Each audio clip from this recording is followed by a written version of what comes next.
We are so back. It has been too long since I've been able to stream. I mean, I think it's only been like 4 or 5 days maybe, but it feels like it's been so long. And I got a good reason for that because I have been busy. Like beyond, I don't even know why I'm picking these things up. Can't use them if I don't get a blue schematic here.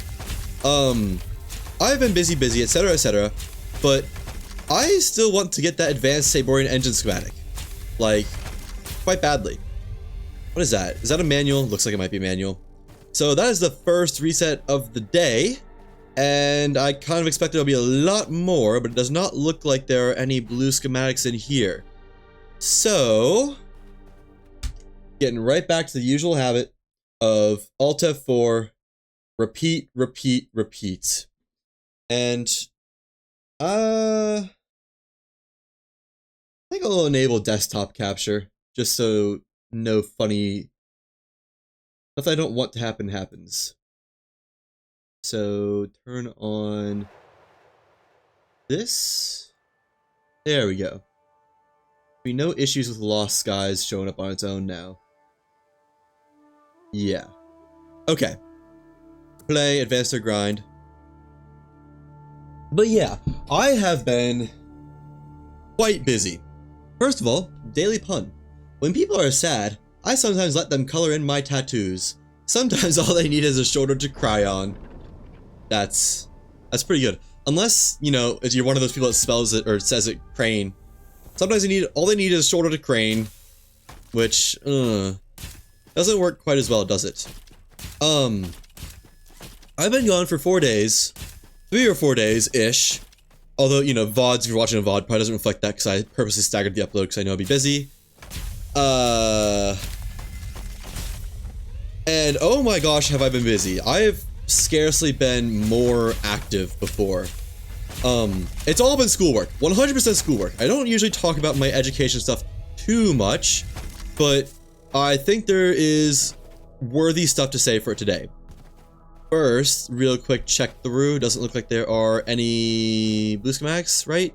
No, it's a tech manual. Alright, then we'll hit another one.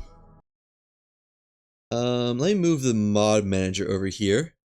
Just because that's what I'm running. It just has the start modded, start vanilla, etc. I'd like for this to load over here, but I don't think it ever will.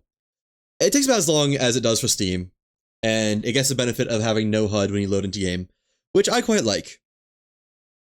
Okay, but yeah, as I was saying, the amount of busy I've been doing, off the charts. Over the past like 3 days, I have probably put in like 30 hours, 35 hours of schoolwork across 2 projects. One of which I'm not even done with yet, but it's kind of in the final stretch. I knew I had one project due, well, I guess tonight at midnight. That's when I finished. I didn't know I had a second project due, well, I mean, realistically, it was a day ago, but we'll talk about that. So I had one project, one was a coding project for computer, whatever, engineering, whatever you want to call it, due tonight at midnight. I finished that last night at like 2 AM after sitting down and started on it at like 10 AM. Just insane amounts of time I spent on that. But I got it done, and it honestly went about as well as any coding project has ever gone for me. Just because I didn't hit any major snags that didn't take more than 3 hours to fix, which sounds rough, but that's kind of pretty good pace for me. Let me see. No, nothing in here. So it's due tonight at midnight. I thought I would start it day before yesterday. I did. I got like 6 hours in that day, and it went all right. I did what I thought was half the project. And then yesterday, you know, I kind of didn't rush too much, ate breakfast, got out of bed, almost did a workout, didn't really finish it, went to buy groceries, got back, etc. And started working on the project again. And I thought, okay, I was halfway done with it last time, I'll be done at like 8. And sure, I wouldn't be able to stream, but I could get some editing in, I could work out, I could cook and all that stuff. Lo and behold, I was still working on it at 2 AM. And right around midnight, I actually got an email saying that the normal deadline was tonight at midnight, like today, midnight. And I already had it like pretty much mostly done. Got an email saying, hey, a lot of people have been struggling on this project. I think we'll extend the deadline a day. And I was just like, oh my gosh. Couldn't have done this like a day earlier or something before I sunk my entire, my entire workday into it. But honestly, I'm not upset about it because there was also the appended part of, but if you complete it on the normal time, you get 10% bonus on this project, which kind of huge because I don't actually know how much the project is worth for my overall grade, but it's got to be like at least 25%, and I turned it in on time. So that's like 2% of my overall grade just free. Awesome. Could not be happier about that. The project, I can't say I tested every last edge case and got it as robust as possible, but I did good enough that I think getting those 10 extra % will benefit me more having it in now in a slightly less refined state than it would turning it in tomorrow in an unrefined or a fully refined state. I think I won big time on that. So that project went fine, but you know, it was like nigh on 20 hours of work. That kind of, you know, hurt my brain a lot. By the end of the day, I was just fully cooked. No doubt about it. I guess this was last night, not even 24 hours ago. I was fully cooked. I guess it was technically today. I went to make some tacos, cooked up some ground beef, baked some shells, got some cheese, got some cream or sour cream, and really just cooked. They were, oh, they hit the spot. They were so good. I also hadn't eaten that much that day. I've been skipping meals to get this work done. And workouts. I've been skipping pretty much everything aside from the schoolwork itself because I didn't realize I had them due until like this week. But I gotta admit, the recovery tacos afterwards were just amazing. I always thought like every time I made tacos, I've recently discovered the godsend that is sour cream. I used to never put sour cream in them. I would put lettuce, but it's honestly kind of too much work to chop it. I'm getting off on a tangent. However, I like sour cream on tacos. I used to always have to use like a little tub of sour cream and like batter it on the shell. Dang it. With a knife. And that was such a pain. I found they sell little squirt bottles of sour cream at my store. And it is literally perfect. Just like one line of sour cream is the perfect amount for a taco. And it just could not be any better of an addition to homemade tacos. It balances out the spice beautifully, complements the cheese. What's not to love? So that was that last 2 days. While I was working on, right? The day before I started working on that project, so this is like 3 days ago. I guess the last day I streamed, like the 19th or something, I realized I had a project for one of my classes due at midnight yesterday. So I had a full midterm project due in 2 days that I didn't know about until time of pretty much. And boy, oh boy, let me tell you, that was rough. I immediately cobbled together my ideas, ordered some parts, because this was a hardware project. I didn't make something real. Which was another issue, because then I had to wait for lead times of stuff to get there. That was kind of the worst part about it, honestly. Was that I had to, like, same day shipping stuff. And it was, like, electrical components, so they only cost, like, 50 cents each. But, you know, shipping anywhere costs, by default, like, $6 for an order. And then same day shipping costs, like, $24. So, you know, best case scenario, it would get there in one full day and I have one full day to work on it. That didn't happen. There was a lot of stuff from all different places. I decided for my project I was going to make an induction heater from scratch. I thought that was going to be... I loaded the wrong world again. I thought that was going to be easy. I thought that was going to be easy as get a big old honking battery, get some wire, coil it around, attach it to the battery, maybe put a resistance in so the current doesn't just explode at all. And you're good to go. You have an inductor. Or not inductor, you have a induction heater. No. Apparently, the way induction heater works is by you need to have current flowing through a coiled wire that is rapidly changing directions. Like the current itself needs to rapidly oscillate in the forward and reverse directions and be a high voltage. And I mean high current too.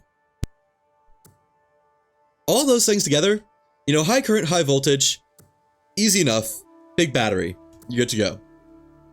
High current, well, I mean, you throw in oscillating, get it flowing backwards and reverse on the order of nanoseconds. That apparently makes it a lot harder. Who'd have guessed? So I Googled a circuit that I could use. It's called a ZVS oscillator. And ideally, this circuit would work great.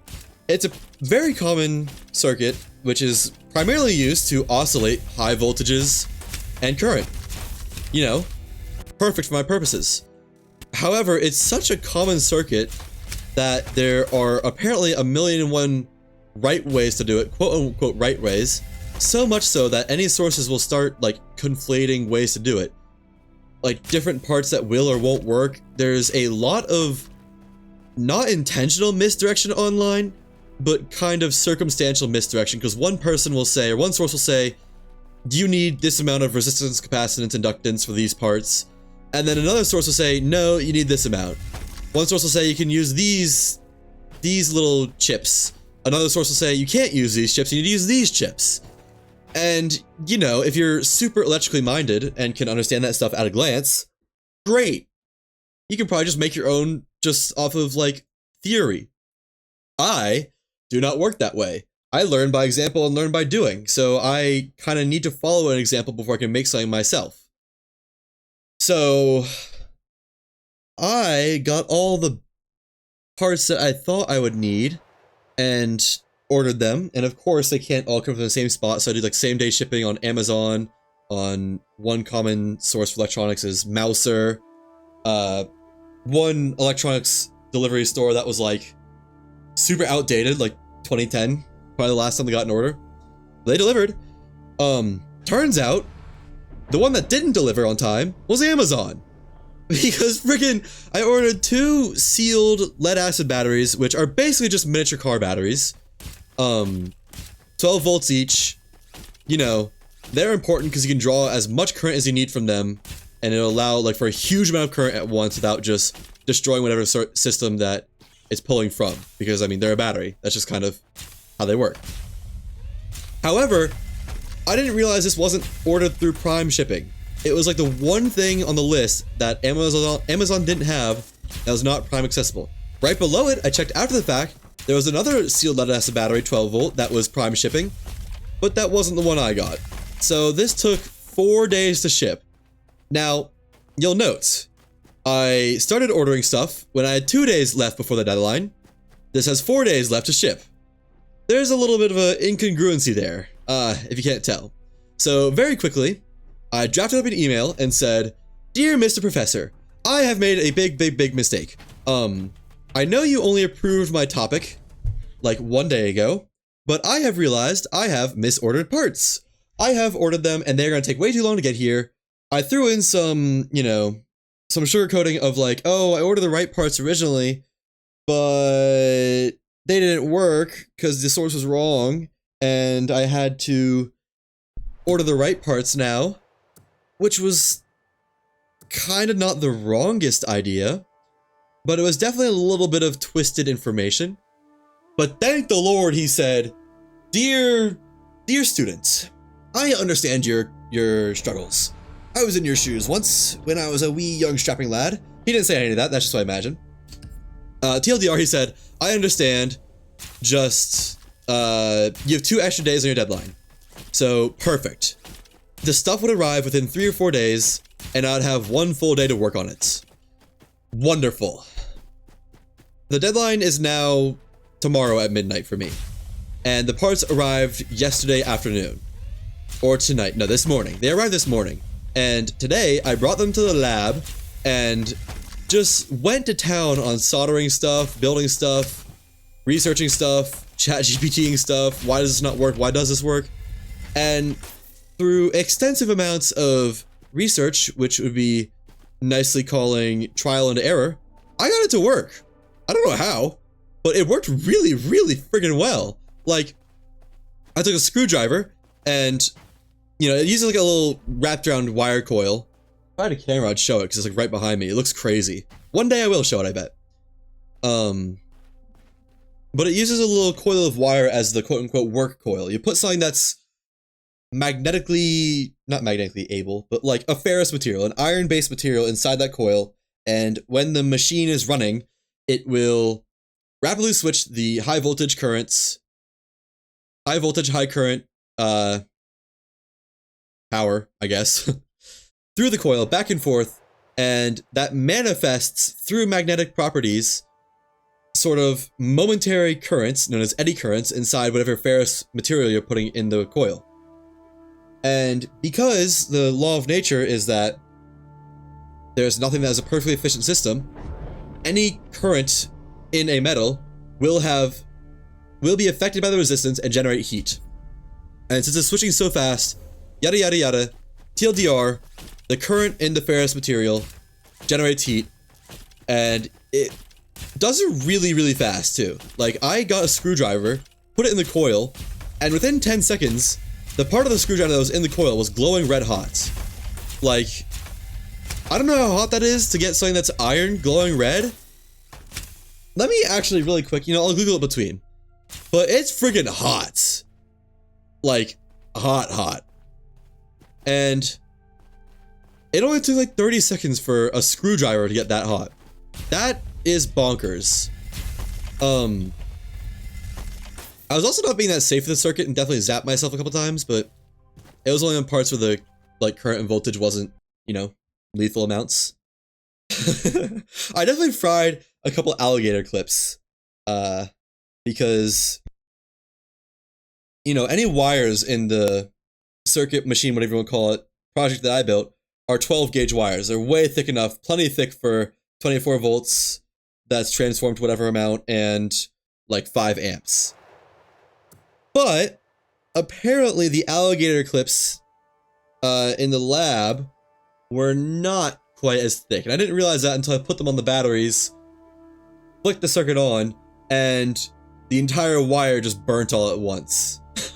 That's the first time I've ever seen that, and it was a bit of a wake-up call for how much current I was dealing with. And that wasn't even short-circuiting it either. I don't actually know. No, that's because I did short-circuit, right.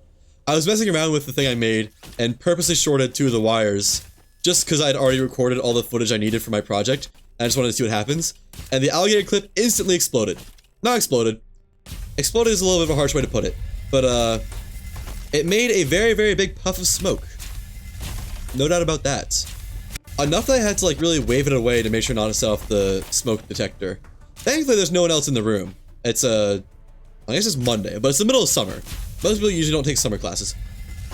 Also, really quick interrupting my stories, I see a blue schematic.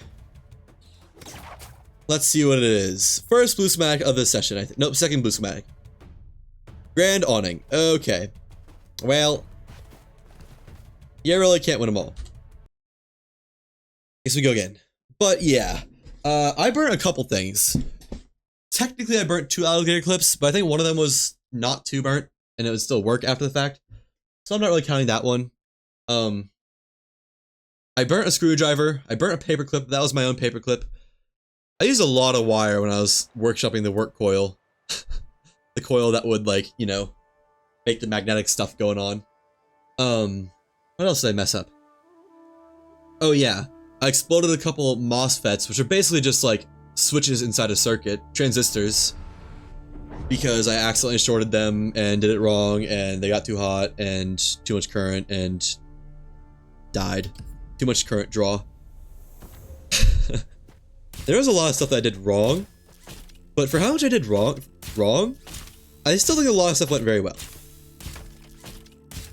In the end, I was able to get paper clips and screwdrivers to be red hot within multiple seconds.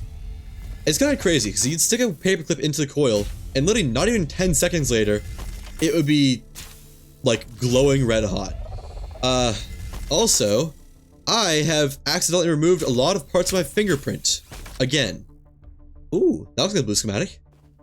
this happens every time I do soldering stuff, but it happened a lot this time especially because not only was I soldering a lot of stuff and very often accidentally touching the soldering iron and scorching off part of my finger, but this time I also had red hot screwdrivers and paper clips that, you know, as soon as they're not red anymore, they're still hot. I'm gonna pick it up and you'd hear a sizzle and it'll be a little puff of smoke and oh, that's some burn spot on my finger. That happened 3 times. There's like 3 lines on my index finger from that. Okay, really quick again. Another blue schematic. What do we got? Silver ingot. No. Steel ingot. No. Hello. Why decorative Saborian banner? Not what I want, I'm afraid. So I have to run it back. But yeah. I would suspend the paperclip, screwdriver, whatever, in the coil by using like a clamp above it. And then, you know, once I'm done with whatever recording for the project, I'd undo it and take it out. I would often forget that, oh, this thing that was glowing red hot, it's not glowing red hot anymore. That must mean it's cooled down to room temperature, right? Wrong. The scent of cooked world would like to differ. And the various lines on my index finger and thumb. That's the second time that's happened. I've never... Past a month ago, wait, let me rephrase that. A month ago, I had never scorched my skin so fast that it didn't burn me. It just instantly seared like the top micron of skin. But like a couple weeks ago when I was cooking in the oven, I had it preheated to 400 and I don't even know what I was doing. I think I just missed something as I was putting in a tray and my knuckle clanked the inner side of the oven. I didn't even feel it, but I heard like a loud sizzle and I saw a puff of smoke, pulled my hand back, and there was a part of my knuckle that was much more opaque and whiter than usual. I had like instantly seared the top like attometer of skin. And it was such a small amount, I didn't really feel it. Like it didn't burn me, like, you know, below the surface. But it was one of those moments like, huh, that's a new one. But then I did that like 3 more times today when I was picking up screwdrivers and such that were also above like, I don't know how many degrees. You know, now's a good time for me to Google it. How much degrees does it take for a screwdriver? What temperature does iron get red hot? Also, like that almost crashed. I should click it too fast. Iron or steel starts to glow red hot when heated above 460 to 900 degrees. And there's a little chart next to it. I'd say I got it to cherry or bright cherry on this scale. And according to that, oh my god. About 1500 degrees Celsius. No, Fahrenheit, not Celsius. That's a lot of degrees. That's more than my oven when it was at 400. That's a lot more than 400. That's insane. So it took 30 seconds for a screwdriver to heat up 1500 degrees Fahrenheit. Man. Electricity is crazy that happens. Like no fire, no smoke. Well, there's a little bit of smoke, but that's because like the screwdriver had stuff on it and of course that instantly got cooked off. I did my best to not breathe it in though. I think I did a good job of that. But yeah. So I've captured all the like footage for the project. I now need to, ouch. I now need to basically edit it down into like, so I could submit, as well as make a report on it, which I'll do tonight. Which I'm not excited to do. That's gonna take a while. It's gonna be so boring. But it really shouldn't be that bad, I guess. I don't know. I'm hoping it won't be that bad. I think it's at most a 3-page report, and I'm sure I can jam some photos in there and graphs and whatnot. You know, that kind of thing. But yeah, that was one of the things I did while I was gone. While I was working on it, I spent like, you know, the entire day doing it, and I hadn't eaten anything else. Like I literally woke up, did some stuff, went to lab, worked on it until it finished, and then came here to stream. So to eat, I used one of my school's vending machines, and very thankfully there was some protein cookies in there, which sounds horrible. Like a protein cookie doesn't really sound that good, does it? But it was weirdly delicious. And not to mention it only cost like $1.50. When I bought it, 2 fell out at the same time.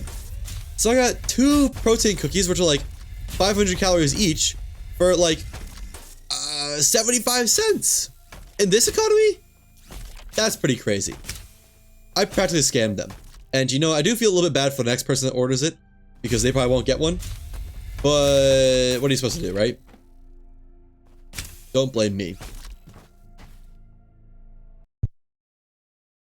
But yeah, they were like really good. Like weirdly good. Like honestly, maybe it was just a regular cookie because it tasted like a really good cookie. I don't know how to describe it. You know, chocolate chip cookie, chocolatey, cookie-y. TLDR, it was yummy. I gotta admit, I wish I had a camera set up, because I'd love to show this thing I made, because it looks ridiculous. It looks like a sci-fi instrument. There's like 10 really big capacitors in a big ring around each other, and then like a goofy spirally coil and some big heat sinks to dissipate heat from the transistors. It's crazy. I know I'm probably saying a lot of stuff that doesn't mean much to anyone else. Don't worry. 24 hours ago didn't mean much to me either. I had to do a lot of research to understand what I was even doing. So we're all in this together. But yeah, that was about 3 or 4 days of 30 hours of work straight. No working out. Only cooked once. What else? I guess that was pretty much it. That was all I did. I didn't even get to do any editing because I was so friggin' busy. So, what day is it? Monday? And I leave the 25th. That's in 2 days. God, I need to do a lot of stuff in 2 days. I need to finish that report. I need to finish editing for the Gungeon video. I need to do some workouts, finally. I need to hack everything.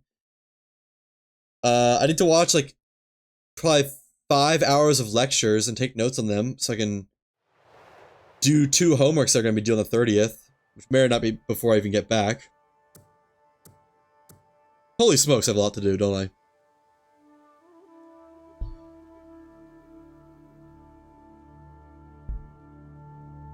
Does that show anything when I Alt-Tab? No, I just wanted to make sure because I was doing some stuff. What was I gonna say? Oh, yeah. So, I am leaving town on the 25th. I'll probably be back on the 30th. But then I'll be leaving again for a day or two. Around the 4th, I think. Maybe just the 4th itself. Which is fine, I guess. That's not really that big of a deal. But then I'll also be leaving town again on the 6th. For like maybe a week. So my schedule is gonna be weird. My video uploads for YouTube is probably also gonna be weird. I'll have something out this Friday, I guarantee it. And then it'll probably be 2 weeks again till the next video, just cause like I won't be home to edit anything. Next video will be a Lost Skies video after this current one. I'm thinking it'll be showcasing all the absurd ships I've made. I'm pretty excited for it. It shouldn't be that bad to edit, honestly, because it's not an extensive amount of time that the video will like encompass. It'll just be a lot of different VODs I need to pick through. And I think I have it written down. It's like that and various other exploits. What was it? Let me see. I got a list here. I wanted to show the whole skyhook thing, the spinning top ship, I already showed the duplication glitch. I guess the video idea has changed a lot. Originally I was gonna have it just be like ways I've broken Lost Skies. So the infinite height through the ship orb thing, unlimited engine placement, remote cannons, that kind of stuff. the Sky Crane, the Hindenburg helicopter, breaking the wall, the Sky Train, covered explosion thing. These are all my notes. But I'm realizing I've done videos on a couple of those things already. Like, unlimited engine placement, that was a stacking video. Duplication, I made a video on that. Unlimited height, that was the wind wall breaking video. So I can't do that. I don't want to do that. I don't want to double dip on stuff if I can help it. What else? The covered explosion thingy from duplication, that was in one of the highlights reels. Ooh, blue schematic. Let's just go ahead and see what that is. Grand awning again. Okay. What else? What else? That's all that comes to mind. And yeah, that really mostly just leaves the various ship ideas, like the spinning top ship, the amalgamation ship, the helicopter in Hindenburg, all those, a glider, maybe a speedboat, I don't know, probably not a speedboat. Ooh, another one. The sixth tenant. So I think that's probably what the video will be. It'll probably be like 6 or 7 different ships. So I got like 7 different iterations of the spinning ship. Not 7 iterations, but a lot. Probably, I don't know, up to 10 minutes long at most. I'm not expecting it to be a very long video, but I think it'll be fun. I think it'll be a fun watch for everyone who wants to see it. And plus I could use it to demonstrate the whole Sky Crane techniques that I don't know how much I've pioneered those, like the Sky Train. I'd like to think that I was pretty up there, but I didn't have any inspiration for it besides my own creativity, so I think it's fair that I can claim my own version of it in some way. Some way, shape, or form. I hope. I don't know. I don't think my videos get enough traction for people to yell at me about that kind of stuff, honestly. Yeah, it's a little... I don't know. I kind of want to make... Speaking of YouTube stuff, I kind of want to make Lost Skies my niche. And I know I can't right now. There's simply not enough content. So I'm doing other stuff like Gungeon and Arc Raiders. But that kind of means that I don't have a niche. And I don't know how much people know about YouTube stuff, but if you don't have a niche, then unless people will just like you for you, which I would love, but you know, just being realistic here, you won't have viewers, like consistent viewers, a consistent viewer base, because most viewers will view stuff if it's in the niche they like. Like if people like Lost Skies, they'll see Lost Skies material, and I could build a niche off of that. But there just isn't enough stuff to do in Lost Skies. At least stuff that I would want to make videos on. I want to make fun videos. I don't just want to make guides. If it's something like the duplication glitch and the stacking exploit, where I found my own method for the duplication glitch, and I'd like to think that I kind of helped in pioneering the stacking stuff, then yeah, I'll make a video on it because I'm kind of one of the only people who has knowledge on it. But for most games, that's not going to be the case. Most games I play will already have been out, and there'll be a bigger following for them. Other people will find stuff like that earlier, get it out before I do. And I'm fine with that. I'm perfectly okay with that, because I want to make videos that are fun, like Breaking the Wind Wall. Breaking the Wind Wall is the exact kind of video I want to make a million of those. The Solo Herald too, that's up there. That definitely did well because I was one of the first people to get out a video on it, and I'm proud of it. And I think it's in a similar vein as Breaking the Wind Wall, just because, like, you know, there was a whole adventure to it. There was a journey behind it, but it wasn't quite as much what I want to do. It was basically just playing the game well. I want to do stuff that's like fun, you know, like Breaking the Wind Wall. You're not even supposed to get through the wind wall, so what if we exploit every avenue possible and try to get through? That's what I did, and we made it through, and it was awesome. I'm so proud of that video. And honestly, for what it is, the topic it is, I think it did pretty well. It's at like 2,000 and some change views right now, and I don't think it'll get many more than that, but compared to the rest of my views, I'm pretty happy about that. Because unlike the Herald video, where there's gonna be a ton of people searching like for the Herald being killed and whatnot, there's not gonna be many people searching for the wind wall breaking. That was just kind of, the amount of views that got, I think it was very organic. Speaking of organic, we get a nice organic advanced Samborian engine. Oh, dude, my heart jumped for a second. I saw Advanced Saberwing Engine head, or Advanced Saberwing Engine, I was like, oh my god, it's died! No. That's like the 4th Advanced Saberwing Engine head I've gotten. Oh! Also, actually, let me double back to this point. Nope, wide banner. I'll come back to this. But yeah, for the YouTube videos, I actually am kind of happy with how that one did. The wind wall breaking, just because it was like, I think all of the growth from that was organic. It was, there weren't going to be many people searching for it. It was going to be that, you know, people who like Lost Skies got recommended the video. And then if they like it, then YouTube will show it to a greater audience. And maybe the thumbnail rope them in and they'll enjoy the content of it. I'm fairly happy with how it did. But I think I've been saying this a lot. That circles back to the issue is, right now, there's not really anything to do in Lost Skies. I got 2 ideas for big videos when the game comes out in 1.0. Can you beat the game with no ship? And can you beat the game with no tools? I think the no tools will have a greater chance of success, but it'll be pretty grindy. The no ship one, I really don't know. That will be tough. I'm very excited to try those out. But as it stands, I'm not going to make a video on it because I'll just kind of be like, what can you do? You can say that Herald is beating the game. You can take down the Herald. But it's not really. They have plans, like, you can't even get through a wind wall right now. If you can't get through a wind wall, then that's kind of one of the biggest parts of this game. Or at least it was for Worlds Adrift. The biggest part was fighting with your ship, which in this game is a Herald.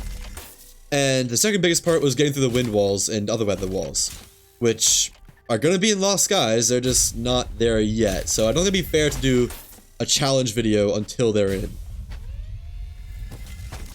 Which, outside of that, in that ship amalgamation video, I don't have any more ideas for Lost Skies. So there's a good chance that, I mean, do I have that yet? Oh. I don't. Cool. I don't really know if I want that, though. Let me see what it looks like. New schematics, Saberwing floor cushion. Is that it? Oh. Lame. Oh yeah, I'm not gonna reset this world just for that. Or I am gonna reset the world. But, you know. Not gonna keep the floor cushion. What was I saying? Oh yeah. Out of ideas for stuff to do with Lost Skies. TLDR. So once I find this Advanced Saberwing Engine, there probably won't be many Lost Skies streams or streams for me for a long time. Just because, like, there's nothing to do. Simple as. So until they add the Midlands Islands, which I think is the next step, I will probably be putting a hiatus on the game. I don't know what I'm going to do next. I got a lot of stuff to do for Gungeon, so that'll last me for at least a month. I'm thinking about Vintage Story, honestly. I love the idea of Vintage Story, and I don't know. I was talking to a friend about it. I know nothing about the game itself, other than that it's hyper-realistic. Not hyper-realistic, but, you know, like survival realistic. And there's apparently some extra difficulty stuff you can do in the game. Like, one of the options is whenever you die and you don't have your spawn set on a bed or something, you teleport to a random location, basically, so you lose whatever progress you have. I think I'll do that. And there's apparently a wilderness mode, so you take double damage or something like that. Or like, stuff is increased by 2. I think I'll be trying both of those at once. So, it'll be rough. But that's... I kind of like stuff when it... I like stuff when it's hard. Pause. Hang on. I like stuff when it's a challenge. I don't like games just to be a pushover. It's kind of why I liked a lot of stuff in early Lost Skies a lot, because it was unbalanced against the player. So yeah, I think once I've temporarily retired Lost Skies, I'll be picking up Vintage Story in its stead. And while that won't really be an avenue for many videos, I'll definitely have fun streaming it. I'm excited for that. It's my type of game. Honestly, I'm not sure what I'm going to do for videos on the YouTube channel. Like, I got 3 Gungeon videos that are in the works. The current idea of Master Rounds only, which will be this Friday. And then at some point I'll put out a video on... whatchamacallit? 100% with minimum items, the thing I'm doing right now. Like, playing right now. And then after that, we'll be attempting to complete the game without any items, damage, consumables, etc. So that'll take a while, but those are 3 videos I have in the works. But after that, in the Lost Skies video, I don't know. I guess I'll have to hop around and do some different games. I wish Jump Ship was out. Jump Ship is one I have my eyes set on, and it looks fun. I played the demo for that. It seems a little bit unbalanced for solo play, but I could, again, make a video out of doing it solo. So once that's out, I could probably do a couple of videos on that. I'd be glad to. Once I get access to Rogue Core, if ever, I can do a video on that. Or 4. There's a ton of videos I could probably do for Rogue Core. What else? Once Enter the Gungeon 2 comes out, I can surely do some videos on that. What else? Once Arc Raiders comes out, I can do some videos on that. But that's not slated till mid-October, I think was the release date. So that's like 3 months out. Hold on, no. Middle of June. June, July. No, July, August, September, October. Yeah, that's still 4 months out. So that's not going to happen for a little while. And there's no date for Rogue Core. No date for when Midlands will come out for Lost Skies. No date for when Jump Ship will come out. No date for when Gungeon 2 will come out. Actually, I think Gungeon 2 is slated for 2026. So that's definitely not coming out for a long time. I don't know. I'll have to look at my library and see what I can do. I know I've got some games somewhere and I have some ideas. We'll see. I'm sure I'll come up with something. I just need to sit down for a day and like really think about like, what do I want to do next? It'll probably be an older game, just by, you know, necessity. Oh, there's another game I was looking at. It was like Pacific War or something like that, where you play as a medic. It's supposed to be super realistic. I don't think YouTube would like it because there's a lot of, like, you know, blood. But it might be fun to do stuff in that. I don't know. I think that game was made by an indie dev, or is being made by an indie dev. So I don't know how much there will be to do. But it looks interesting. Then again, I don't know if there's a demo for it or not. If so, I'll check it out. If not, then still wait on the demo, which means waiting even longer for the full release. Oh, I can do stuff with Long Dark. Let me really quick check. How many people are streaming Long Dark? If any. Oh, a lot actually. Wow. There's like, my bar is pretty low for amount of viewers in a category. Because there's currently like 4 viewers in Lost Skies category on Twitch right now. Just because, you know, no offense to anyone who likes it, but kind of dead game since there's nothing to do. Long Dark has like 200 viewers right now, which is pretty good, honestly. Pretty good for my expectations of a game. My low bar. Y'all ready? Speaking of low bars, surely one of these days I will get the advanced engine schematic, right? Right? I'm tempted to go into the schematic save and just yank. Ooh! Blue schematic. What is it?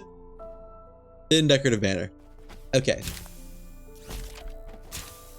Yeah, the temptation is definitely there to just basically spawn it in for myself using the schematic save.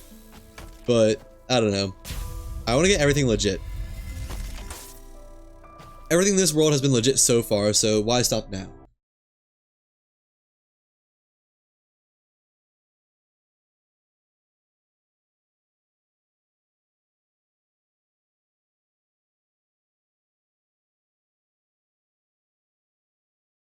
Apologies for the silence. I was drinking some water.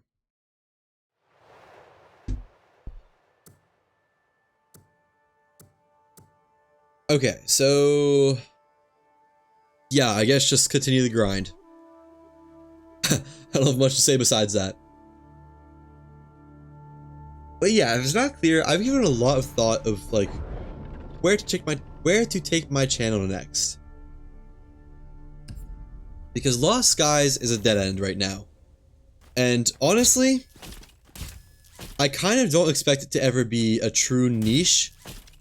Just because of the simple fact that it's not an MMO. Worlds Adrift did great because it was an MMO. You know, it was a lot easier to build a community around something where you could run into random players. But a single player game like Lost Skies, which doesn't really have the most content right now, I don't think it's very nicheable. Also, why does it show blue and then highlight green? Oh, because it's Taurus Brew. Right. And Taurus Brew is just special. My phone is exploding. Apparently there's a lot of emails coming in. I hope that doesn't pick up on the mic. I don't really know if it does, but... well, I hope it doesn't. Honestly, I wish I had more of a following so I could ask like what kind of games people want to see. Because obviously Lost Skies doesn't last forever. I'd love for it to, but it's not. But I just don't think there's enough people that watch me to get any sort of input on like what games are cool. So I guess I'll just kind of play whatever. And if it does well, great. If not, oh well. I'd love to find a game where I could really get a niche in it. Like, I don't know. It seems like for content creators, everyone gets their start in a certain niche, whether they're a variety creator or not. Like, none of them really start as variety anymore. And I understand why, because you won't have a consistent following if you don't start in a certain game niche. But like, I guess if I'm gonna get a start in a niche, then I need a game that can even support a niche. With the kind of content that I make, that is. I don't know. A lot of this stream has just been me musing and rambling, I'll be honest. Just because, like, there's really nothing else to talk about while rifling through chests for the next 20 hours or so. I should probably try to do this a little bit faster. Just because, like, I don't know. Otherwise we'll be here all day. No blues there.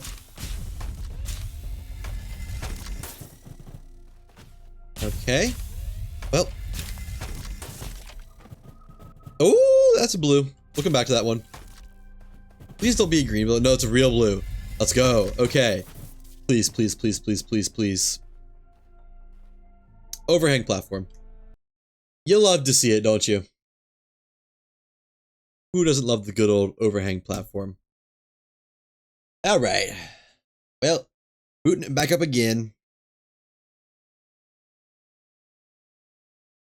I am really quick gonna check something on my phone just because I'm gonna do in between stuff, but there's something I want to see. I need to make sure of something, I guess.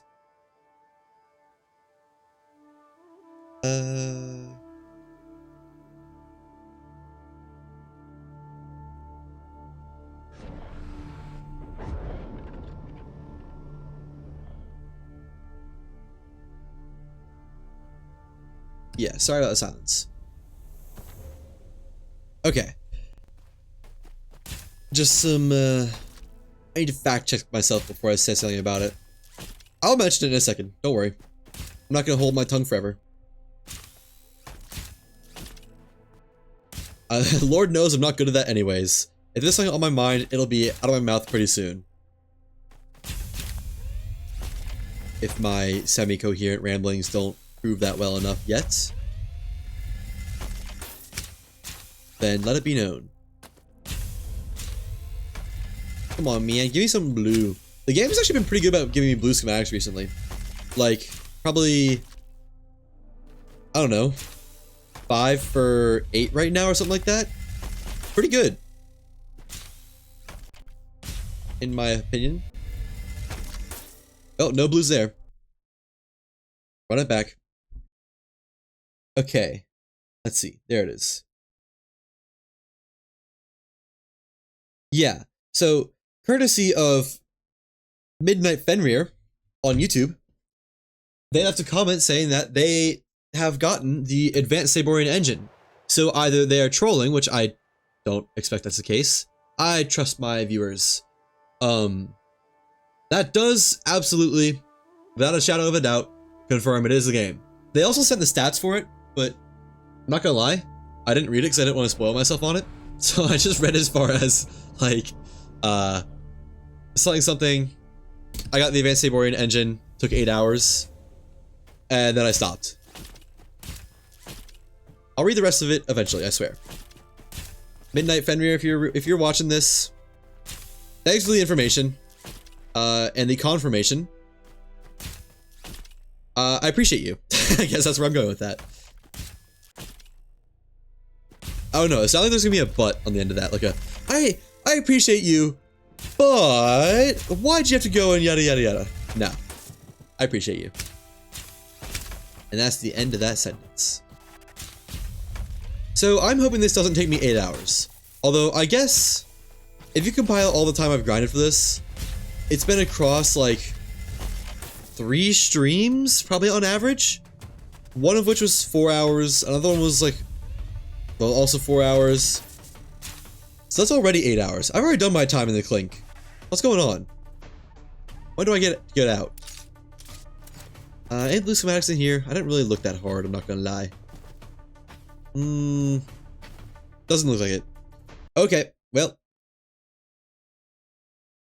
One of these days, I'm sure I'll get it. I just hope it's before the 25th, because I can stream today, I can stream tomorrow. I think I'm leaving before I can stream on the 25th, so y'all got me for today, tomorrow, and then nothing more for 5 days. I guess if you're watching this on VODs though, I'm probably gonna stagger the uploads.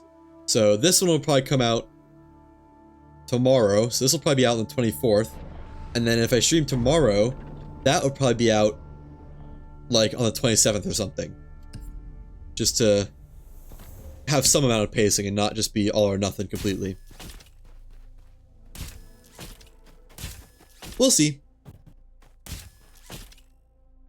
I usually reform my thoughts a little bit better after I've said them out loud and blabbed for hours. I misspeak a lot, I bet. I don't even catch it half the time, but I bet I say a lot of stuff that is just like not true or not what I mean to say.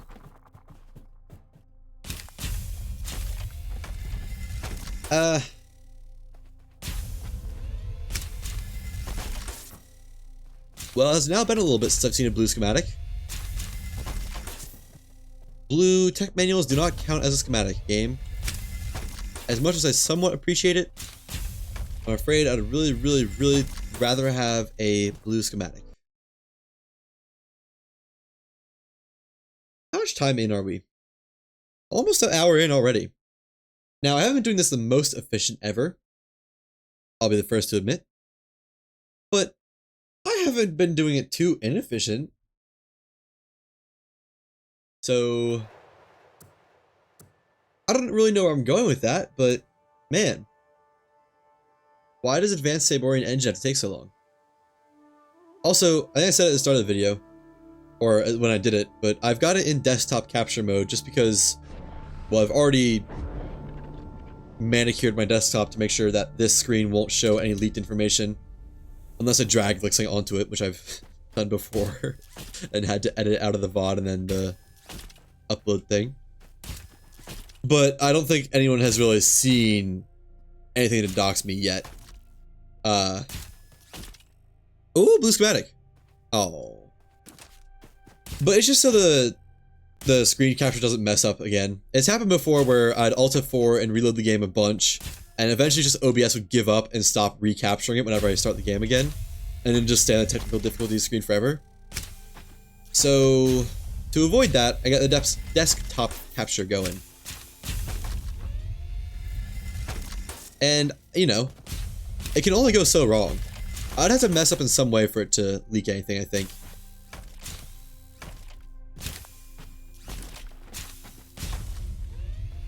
And again, no blue. Well, I guess I got 6th Tenet, but it's not a blue schematic I want, so, you know, big whoop.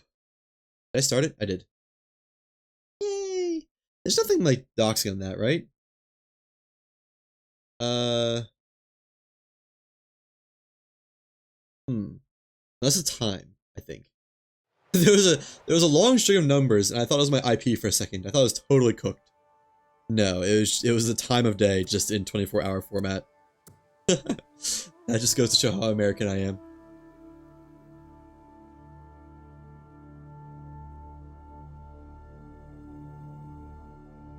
Honestly, if there is anything doxing on that, it's probably too late for me. I've shown that command window like more than a couple times.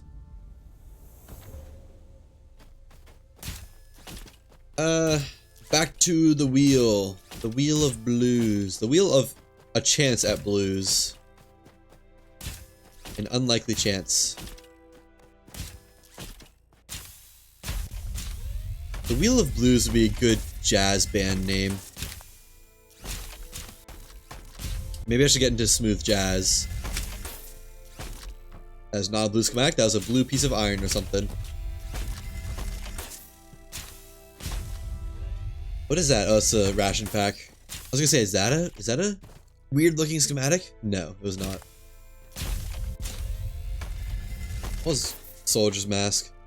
I'm starting to think that there really is only a Soldier's Mask. There is only the Soldier's Mask in this game. I know there's been some rumors about the whatchamacallit.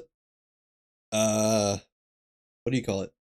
There being a soldier's chest piece, but at this point, I have to imagine I would have seen it by now. Given I've opened like a Borgillion massive chests.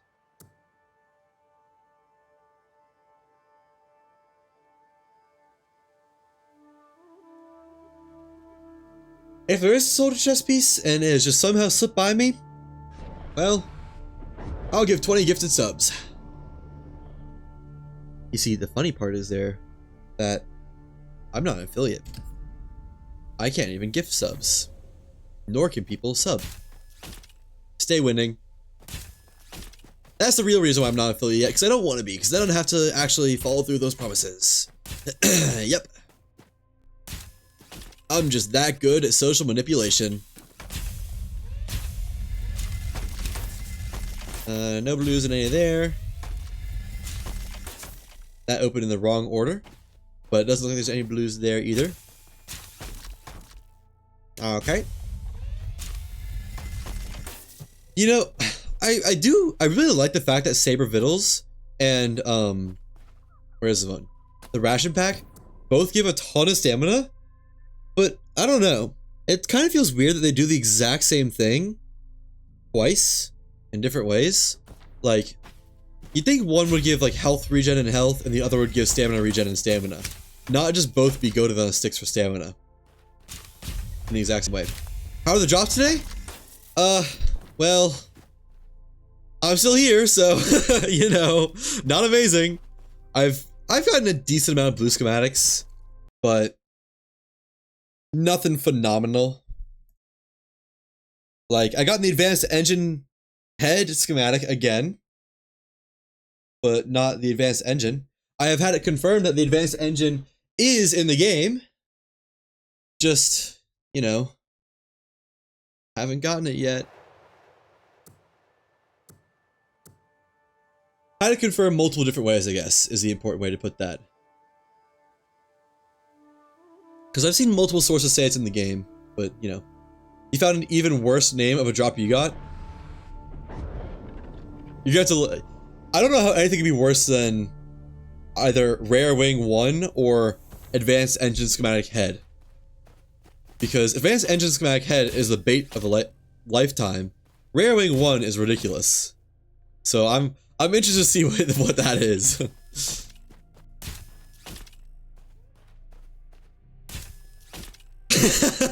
Schematic Rare Wing 2. There's no way. You know what? I gotta give it to you. That is way worse.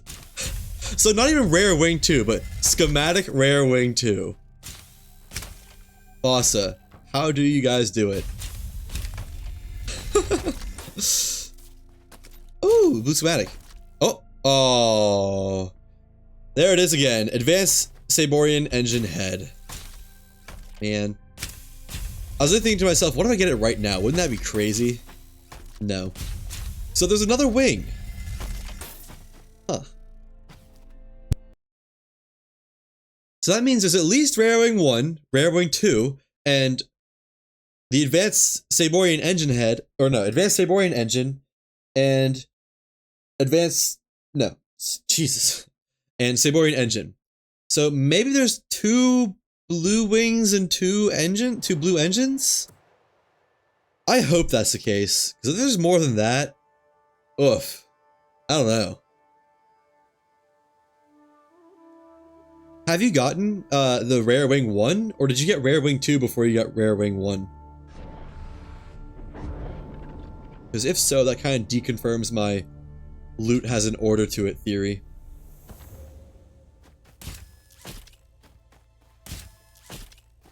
I hate this outer ring. Almost tempted to just not open it, but oh well.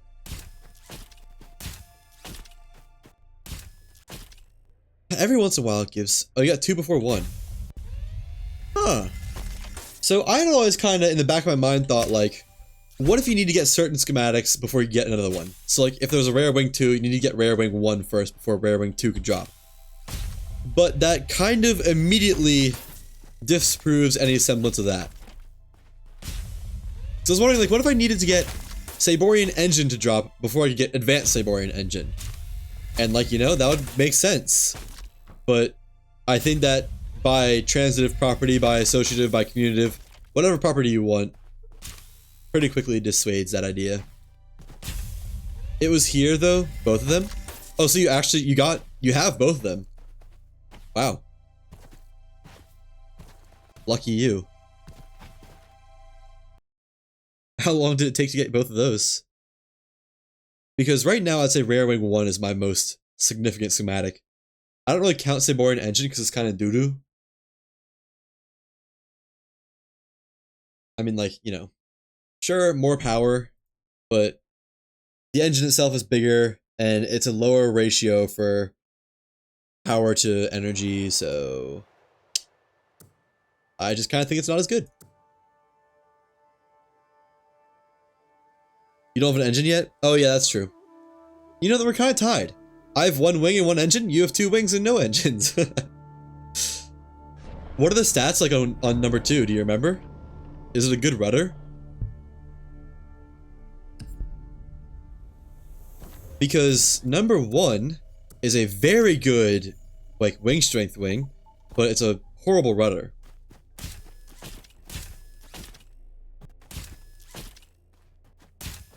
Yes, okay. Huh. Cool. I mean, I guess that makes sense.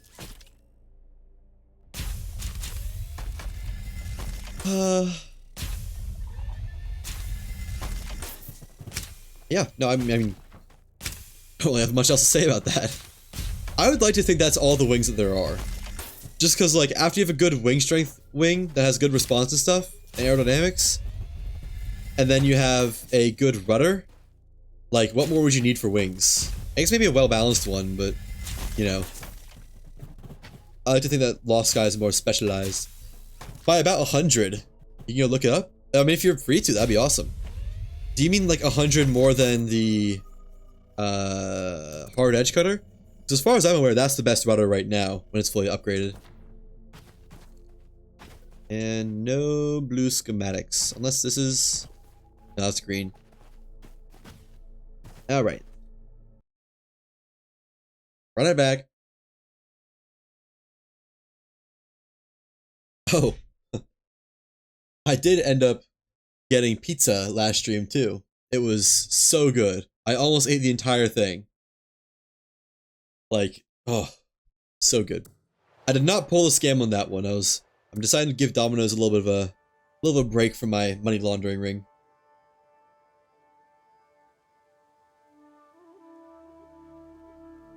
Yeah, it was very nice. Delish.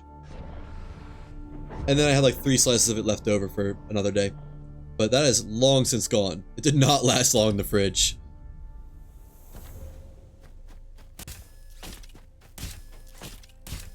Why did they have to make this outer ring of chests so far apart? Why couldn't they just like cram them all in the center? That'd be nice, I think. Oh, that's like blue. Oh, I think that's like a flight record over there, though. Oh, what is this? The sixth tenet. Okay. Why is it always the sixth tenet? I do not want the sixth tenet. I've got it like 10 times. I feel like that might be the most common blue schematic right now.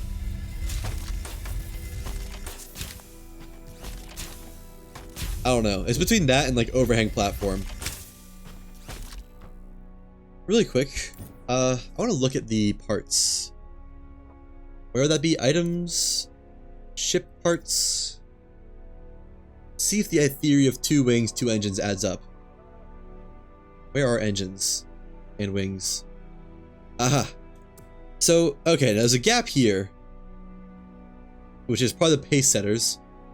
Oh, also, no, it doesn't add up at all. Because box pile, twin exhaust, gap, probably for pace setters, scrap head, spin shaft cyclone, vented rival, Saborian engine, maybe advanced Saborian engine here, but there's 3 more blanks, which like, who knows.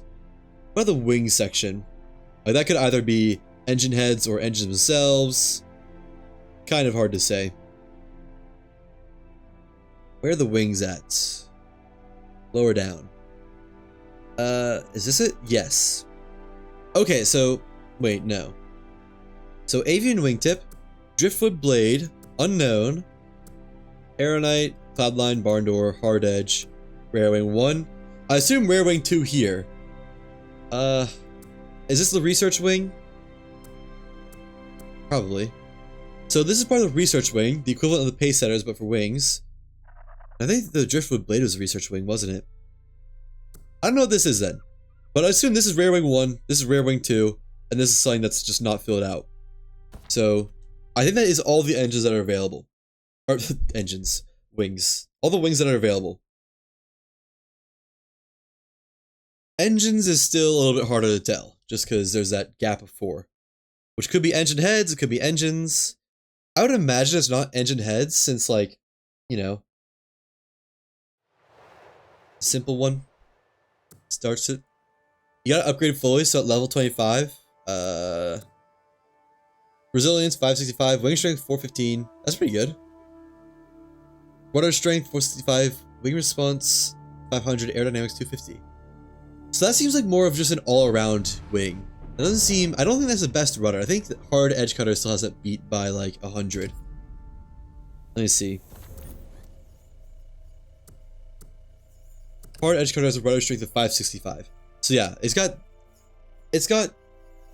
the rare wing 2 beat by 100, but how does that compare to this?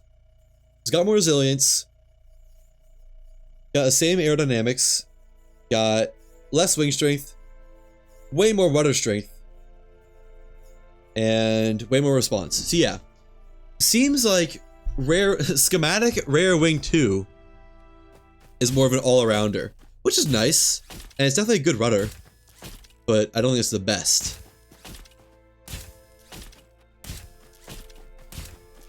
Which honestly, I'm not against green schematics, like when they're super specialized, beating out another one. Like, you know, I feel like Cloudline Fin should be the one with good rudder strength, not hard edge cutter, given it's not, there's no mention about this being a rudder. However, this is literally called particularly effective as a rudder. Yet, 190. Yeah, you would think, wouldn't you? I almost wonder if they accidentally swapped the stats on hard edge cutter and the Cloudline Fin, because it just doesn't add up otherwise. Okay. Wait, no, that's a blue schematic. Hold on. Please. Grand awning. I saw it for a second. That's all you need to see. Grand awning, 6th tenet, overhang platform. Those are the most common ones I've seen so far. They're like the trio.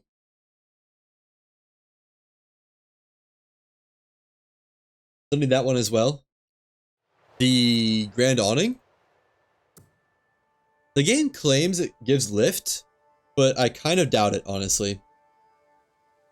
Because it doesn't say that it has lift on it. It looks cool.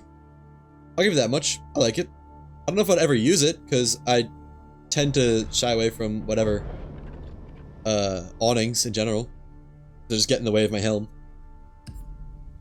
But if it does actually give lift, that'd be cool. Because, yeah, let's look at it. Ship attachment, corrugated metal roof. Grand Awning, a huge canopy that can help shield decks from weather and provide some lift, but then it doesn't have a lift stat.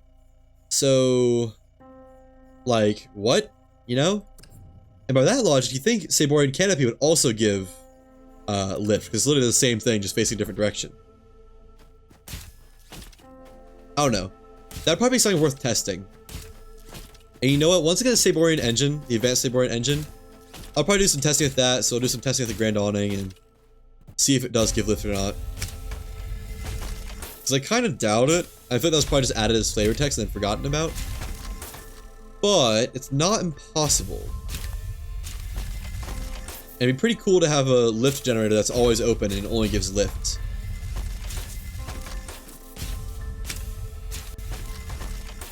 No blues on this run, I think.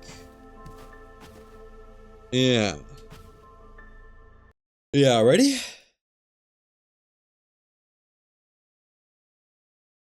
I wouldn't mind if there's more stuff like that, where it's like,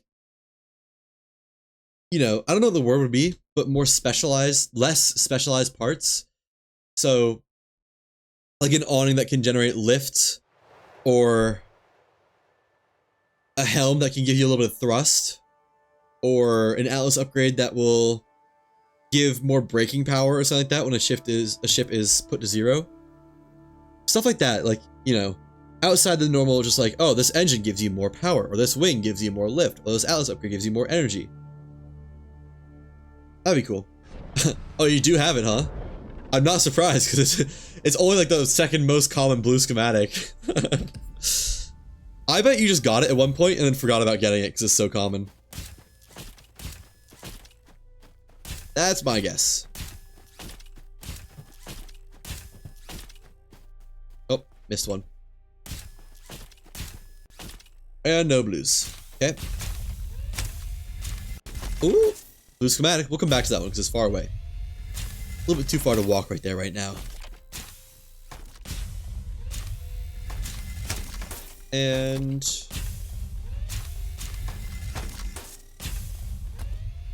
that looks like it's gonna be the only blue schematic for this island, unless, yeah. Let's see what it is. Come on, either Rare Wing 2 or... Is that blue schematic actually? It is. Overhang platform. Okay. What was the first one though? One over here. Da da da da. Methuselan's Wrath. Of course, it's another blue tier weapon.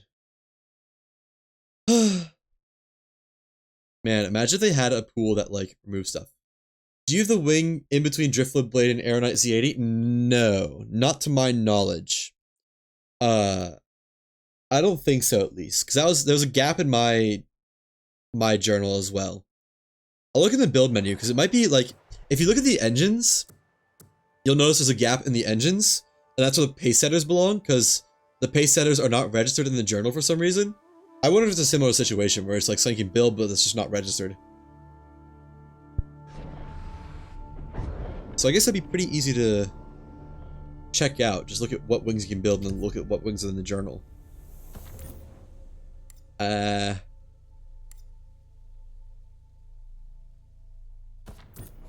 So wings I can build. Aeronite, Barn Door, Cloudline. Aeronite, Barn Door, Cloudline. Check. Driftwood. Oh, I bet it's Pilipi. Is it Pilipi? Yeah, so that's the Pilipi wing. If you have it unlocked, you can build it. It just doesn't show it for some reason. Which I think this is the one that you get from the, whatchamacallit, the Arc. Just like the square frame pace setter. So it looks like if you unlock it from knowledge instead of schematic, then it doesn't unlock in the journal. Despite having an entry. Which is, you know, unfortunate, but kind of whatever, I guess.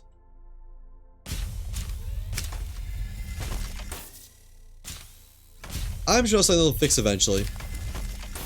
Maybe. I don't know. Could never be too sure with these Bossa devs and their Bossa games.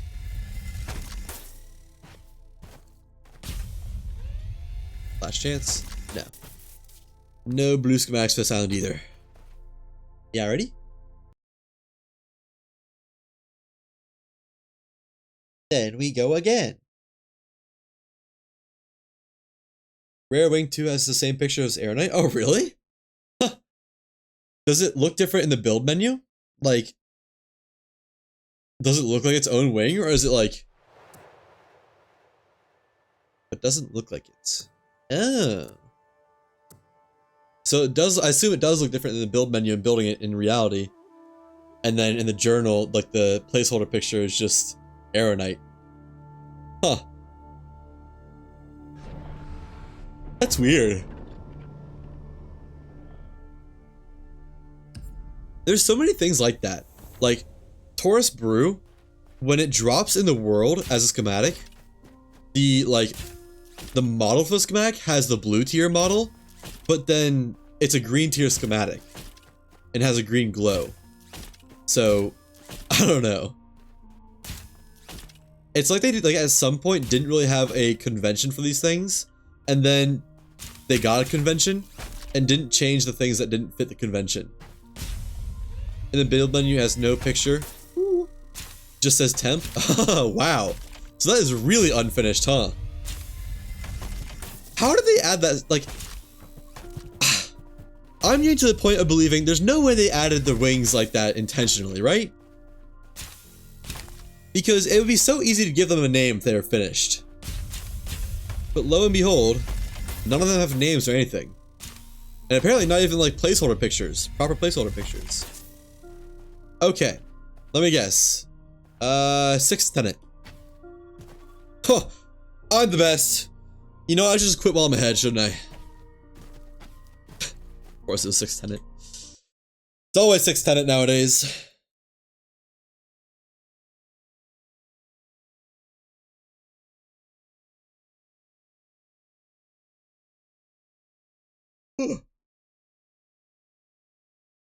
You know, I wish it'd be early to bed for me today, but I have a lot of reports and stuff to do.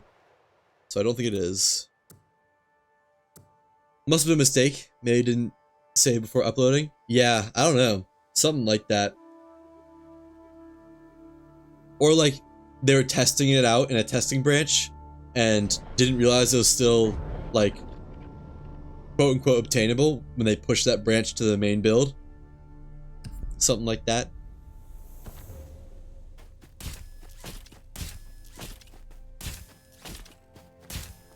Who knows? There's so little communication from Bossa, like easy communication, I guess, on the smaller stuff, that it doesn't really feel like we ever figure out those things. Which is kind of a shame, because I'd really like to know that stuff. Like, I wish there was a PR rep who was frequently active in the Discord and you can just like, hey, so you guys know that these are in the game, right? Like, are these meant to be in the game, or is that pushed on accident? You also got the fan wingtip? Oh, nice! That's a pretty cool looking one. I like that one a lot. I don't know if it beats blade wingtip, but it's pretty cool. Pretty cool, pretty cool. You got a lot of stuff then. I have gotten a Saborian pillow. A common schematic. That's the newest thing I've gotten in this session.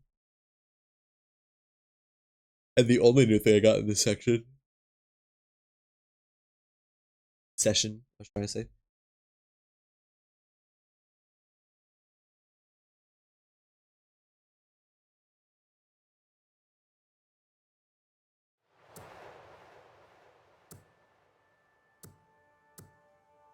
Fingers crossed for advanced Saborian engine.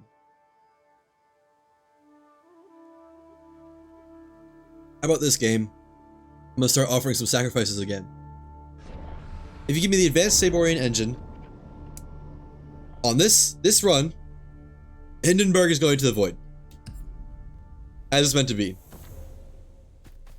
Kind of dig the avian wingtip. I think it is unique, for whatever that's worth. But I don't know. I like somewhat sleek stuff. I don't really like frilly designs. So the design of the avian wingtip is a little bit too much for me. Like, I don't know. If it fit well onto pieces, then great. But it kind of, in my opinion, doesn't. Like, there's a weird connection point where it's like not even connected at all.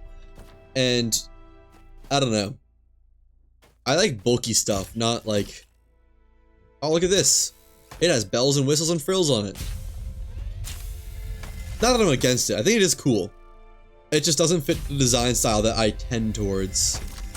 But yeah, if they fix the connection type style, however it's meant to be, I think it could be a lot easier to enjoy using for me. And probably many other people as well. I am not the only person that matters in this world. Far from it.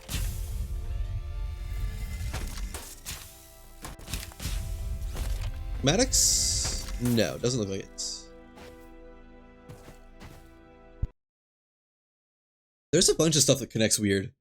Like, a lot of the engines have really weird connections. Honestly? So they added, like, you can customize engines so much. You can customize the engine head, you can customize the prop, you can customize the body. I'm surprised they didn't make it so you can customize the connection type. Like, you can customize it for wings. I'll show what I mean. In a second. Whenever the game loads in.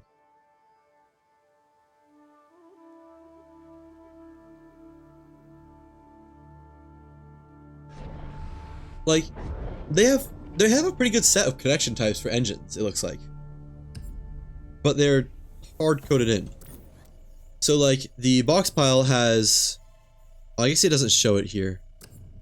It has, like, that little circular mount. This one has a square mount and some pegs on it. This one also has a square mount and some pegs.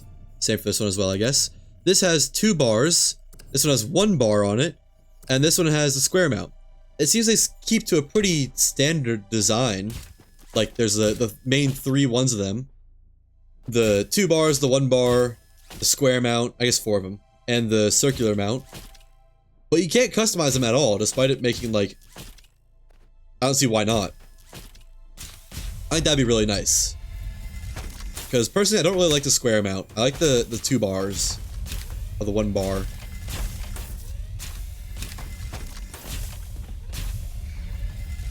I guess if I had to take my pick of one to use forever, it would be the 2 bars. I think they all probably have their own spots, but the square one is just so bulky. It stands out so far.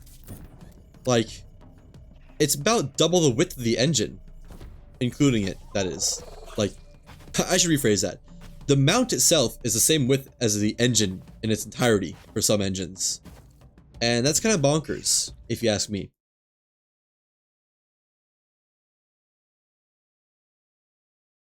I don't know. I feel like the twin exhaust tri-shell is like the ideal size for an engine. It's got a little bit of length to it, but it's not too fat and doesn't stick out too far. Square frame Pacesetter, Boxpile Crudbait are nice as like beginner engines. Like, they're pretty big and bulky and low power, but you know, it's because they're early on. Spinshaft Cyclone I think is another good example engine because of how it whatchamacallits. You know, it's a nice form factor. And Ventilated Rivals as well, I guess. But I mean, those are all pretty similar shape. But then you have the Saborian engine, which is just massive by comparison. It doesn't do it justice because I think it's all scaled.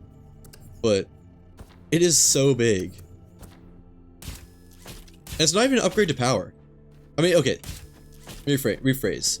It is an upgrade to power, but it's like... not a worthwhile upgrade to power. Also curious, how did you get beyond the windfall notification on the entire left side of the screen off? Mods. I'll show which one in a second, but it's just, there's a mod to hide the task UI. Made by Nines, who has made so many mods.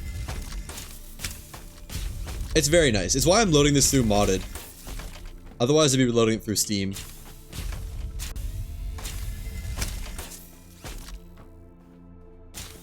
And I didn't see any blue schematics. Unless, is that one? No. Yeah, this is all the mods I use. It's a cinematic camera toggle, hide task UI, point to interact, and I have these two just disabled for now, as well as the needed, what should we call it, dependency. I was gonna say, what do you have to do to get that to go away? Well, you have to go beyond the windfall. You see, if you haven't seen it yet, you should watch my Breaking the Windwall video, how I get outside the windwall, and that's how you get the task UI to go away. It's the only way, I'm afraid. Sorry, guys. No. That'd be pretty funny if it did actually register, though, if you go outside the windwall.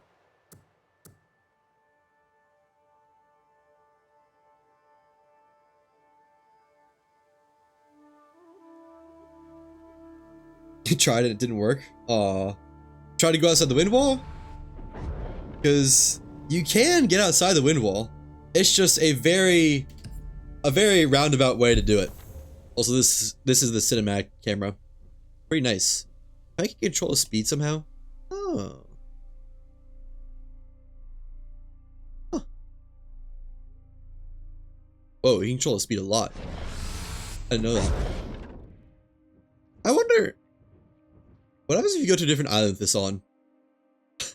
How far can you go?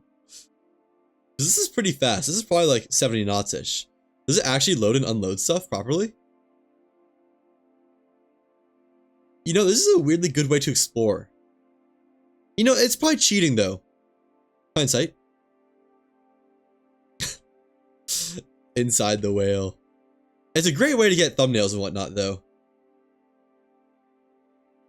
Let's go to this island. Let's see if this island loads in with the camera. Oh. I don't think it likes it very much. Let's still see if it loads in. Because that looks unloaded from here. Oh yeah, sure enough. I bet when I go back to my camera, my player camera, I'm just gonna die. Ooh, I can cheat. Is that knowledge I haven't gotten? No. I just want to see if there's any knowledge I haven't procured yet. Just, you know, curiosity's sake. Doesn't actually help me find it. Doesn't really look like it. Not at a glance, at least. Okay, so if I go back to the player, do I just die?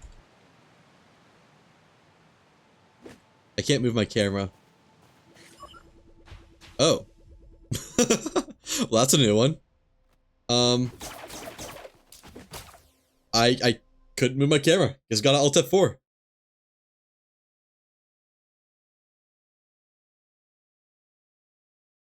Well, you know, I guess it makes sense. Like, I don't know. I guess that the camera loads stuff around it. Finally got the whale again, so you now have purple shards. Let's go! Yeah, purple shards are nice. They're definitely a step up. It's like, I actually don't know. I'd be speaking out of my ass if I said how much of an upgrade it is. But it's definitely a step up. I can say that much for sure. Plus, they look cool. That's the most important part if we're being real. Please don't tell me it's saved. Let's go. It did not save. Ooh, I wonder if I can see the knowledge I can't get from here. Wow.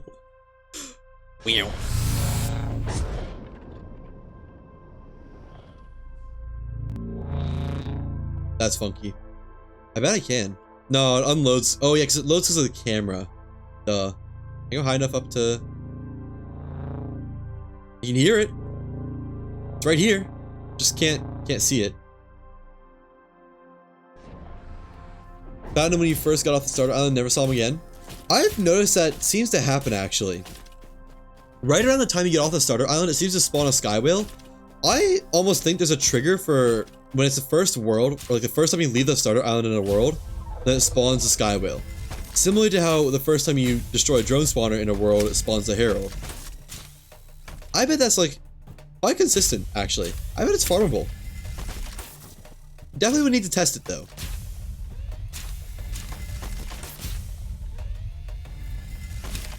Why am I hearing fight music? You thought I'd kill you? That's funny. The first time I found the Skywell was in a demo, and I think I just slammed right into it or shot it a bunch. And it didn't retaliate, so I just kind of assumed they were friendly. I will say though, they're not friendly to ships. If you run into it with a ship, it will destroy your ship in a heartbeat, just because it's a physics object that doesn't move. And it tends to win the whole unstoppable force versus a movable object debate. Although then again, they did change the physics system to be a lot more lenient. So maybe it wouldn't just completely obliterate everything. Hard to say.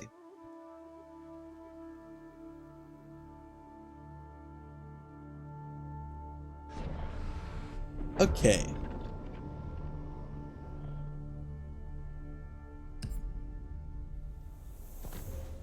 Rare Wing 2 again? Well, you know, you could at least sound thankful for it. Jeez. People are so ungrateful nowadays. If I got Rare Wing 2, I would be so happy.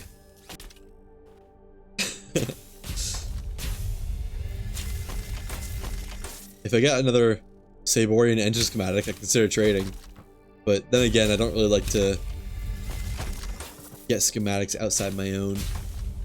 I'll trade you for the engine? If I get the engine, I'll just give it to you. The Saborian engine. But I haven't seen it again yet, so who knows? Is that a blue schematic? Oh, it is! I didn't even realize that. Let's see. Saborian engine?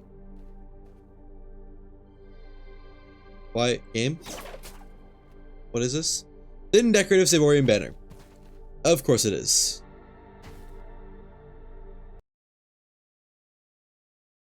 It's never a Saborian engine. And I can't wait to get Saborian engine like 5 more times before I get the advanced one. That would hurt.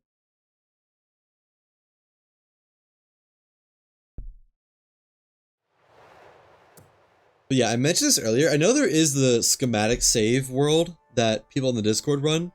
That you can just download and like get any schematic from it. But I don't know. The reason I'm not using it is because it feels cheap for me to just get for free. That's what you're dreading for the engines? Yeah. In your case, you'll have to get Rare Wing 2 about 10 more times before you can get a single blue engine. Calling it now.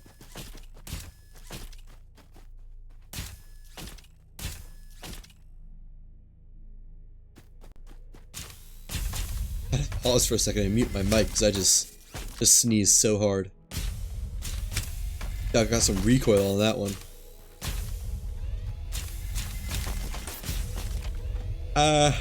Still nothing.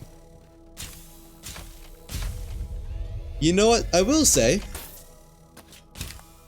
I used to say that, like, it'd be nice to have Worlds Adrift style of opening chests back rather than the loot just spewing out. But honestly, for a situation like this, it's probably easier to have all the loot spew out at once and check it rather than having to individually rifle through every chest. You saw it on Discord, it seems like cheating. Yeah. I understand the people who do it, and I would not hate on the people who use a schematic save for their own enjoyment. But I agree. If you're trying to, like, have any amount of a legit playthrough, it does just feel like cheating. And I guess realistically it kind of is, because it's not much different than just spawning in schematics.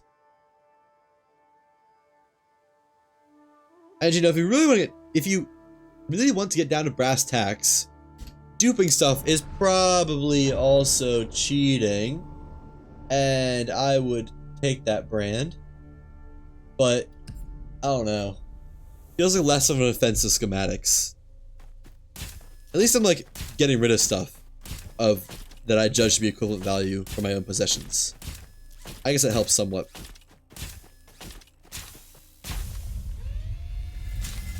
Is that where people get the skeleton outfit? I think the skeleton outfit is modded. I believe that has gotten through a either modded client for spawning things in, or just like modded in general. I do not think that is in any way obtainable in-game. Because everything in the schematic save, they tried to get it so that the stuff in there is only stuff that's in-game. They can get in-game. And maybe that is in the schematic save, although I've just kind of been under the impression that it's only through modded, like true modding it in, or cheating it in. Not sure though. I haven't really looked into it that much.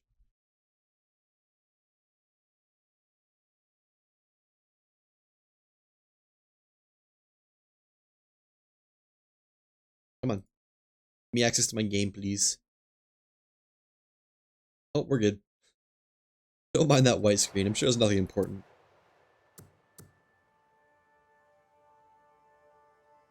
It's similar to your old skin in Worlds Adrift. You like it?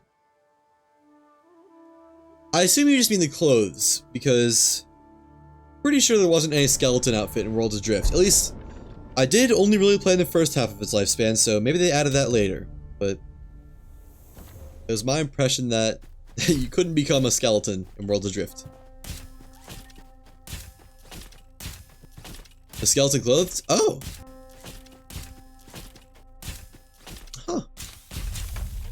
I must have missed those then. Oh, you mean... Oh, I see. Yeah. Yeah, I must just miss those. I guess. Were those obtainable from, like, quote-unquote day one? Or are they, like, a later thing?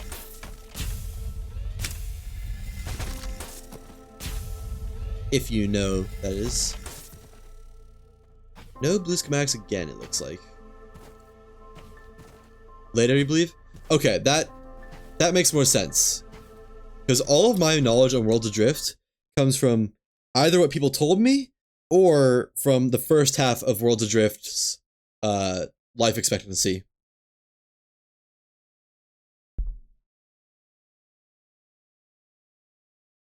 That's fun, though. I like stuff like that, and, you know, I guess when the game is taking itself less seriously towards the end, it makes sense. It makes sense to add that kind of fun stuff.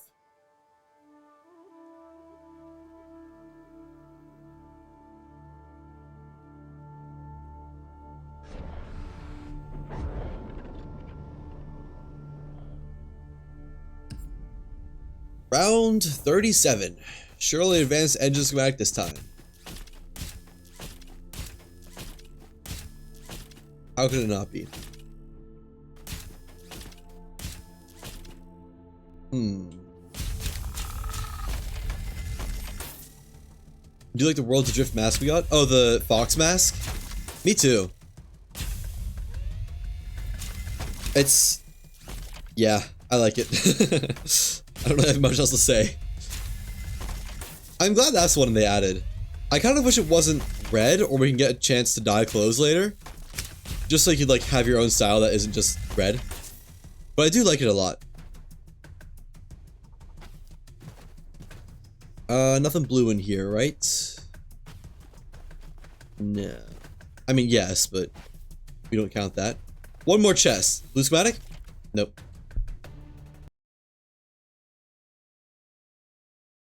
Yeah, I mean, you know, admittedly, there weren't really many other unique masks in Worlds Adrift, as far as I'm aware.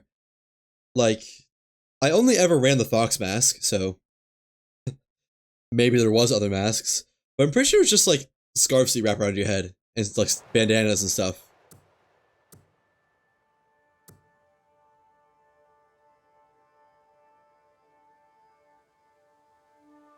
Forgot about that in Worlds Adrift, finding a cool mask, and then finding the right color. Yeah, yeah. I tried to have like an all white or an all black outfit, and I found a black fox mask and a nice black shirt, and I just never found black pants, like ever. That was the crux of my issues. You had the all black. Well, lucky you. No need to brag, okay? You can't all be that lucky.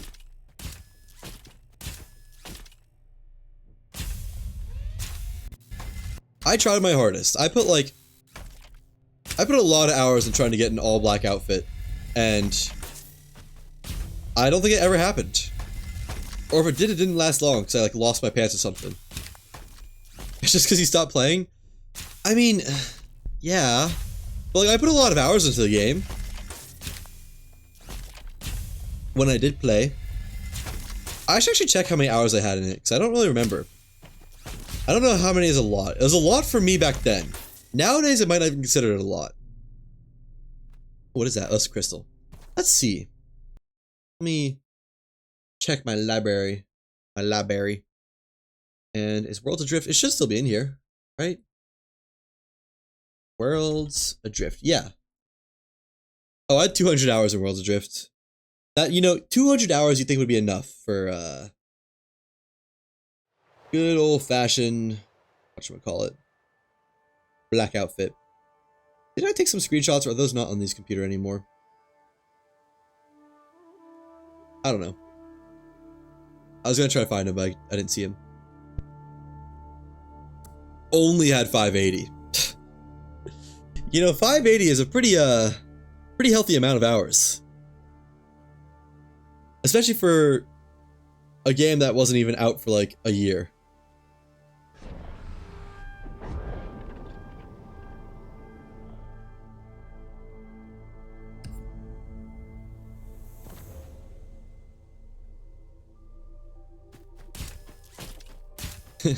I don't know if only deserves to be in that sentence. Already have 120 in Lost Skies. I'll have to just check how many I have. I think I have around there too. I have like 140. I also have like 100 in the demo. So, you know, it depends if we count that or not. Half of those were from trying to get the basic engine swag that didn't exist.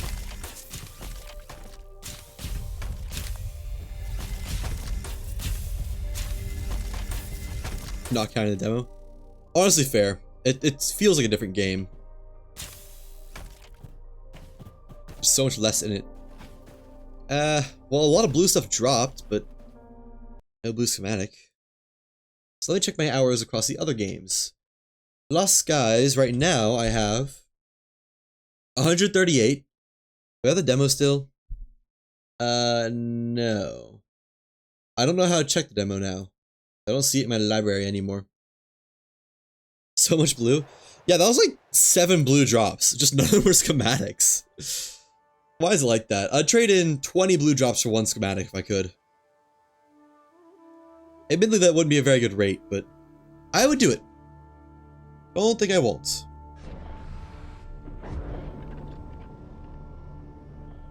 Don't think I wouldn't. Oh, that's spacebar.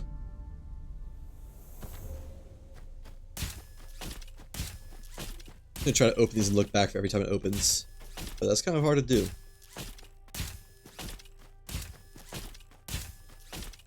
Yeah, ready? No blues over there. Or in that cluster.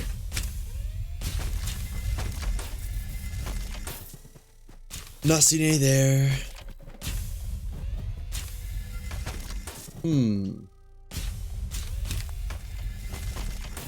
Okay.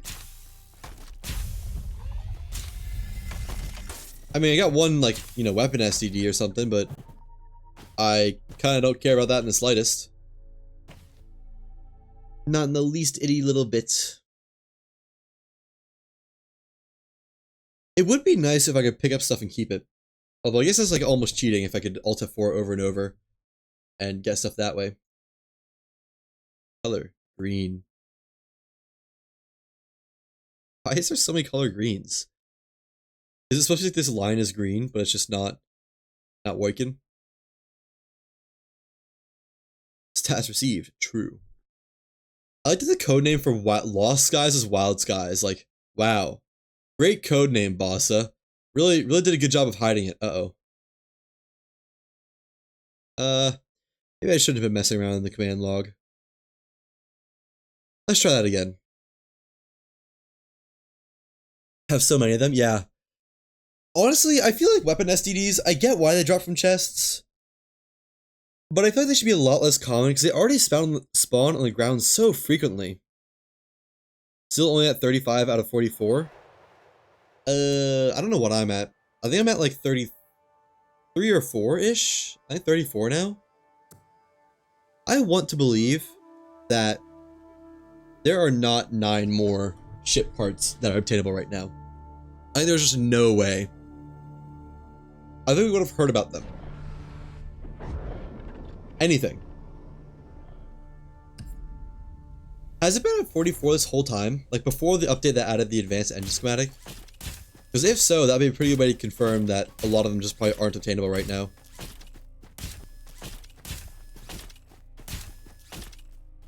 Oh. No blue.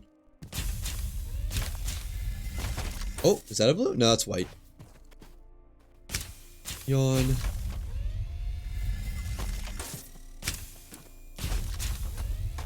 Or they're like whites on low tier islands that you never got. Yeah. Maybe. But still, like there's whites dropping here. And I imagine if whites are spawning anywhere, then like it could be one of these. Like this could be it if it was. Oh, that's technically a green, I guess. It's a white green. That's what I was talking about, where they have some of them that are just like mismatched. Like that's a white glow, but it's green model. You only do hard and very hard islands now? Yeah, it's possible. It's possible those things would spawn on lower tier islands, but I don't know. I feel like if you have a white item like this, like basic wooden connector, that's about as basic as it gets. You think that could be any white item, but it doesn't seem to be any new stuff per se.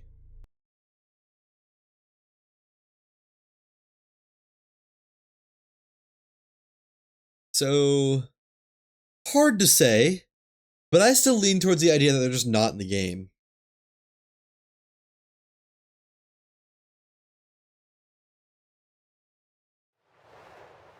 I also don't even look at them anymore. I don't really either, but like I look at them enough that if it's something new, I tend to see it about half the time. And I've only had one new one like this whole time, and it was like a Saborian stool. And that definitely wasn't a ship part that would show up in the schematic bench. So, I don't know.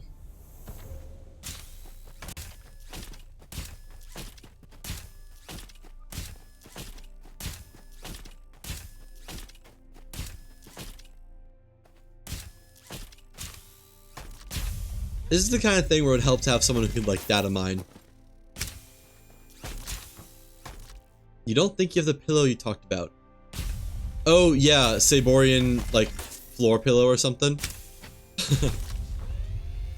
Ooh, blue schematic. It's literally just like a pillow on the ground that has a little piece of wood surrounding it. If I find it again, which I might, I'll point it out.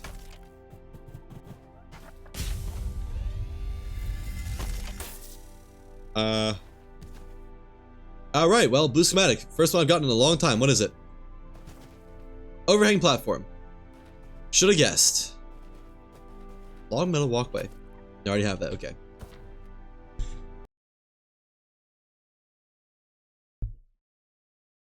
I'll be honest, you're not missing much. There is nothing special about the little pillow. You might have it, yeah. It doesn't, I don't know why it's called like floor pillow, because it's more of like a floor footrest stool thingy than anything else. It's not really a pillow in the traditional sense.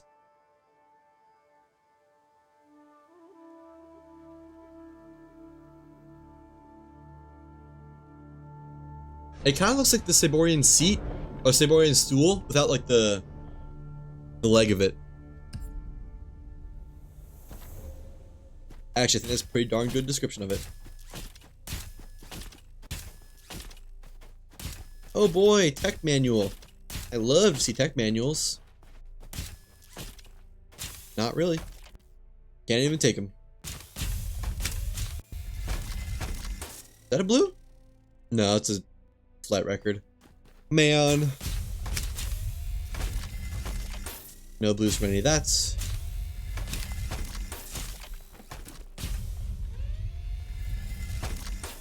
Okay, well, I'm guessing we're not getting any more blues here.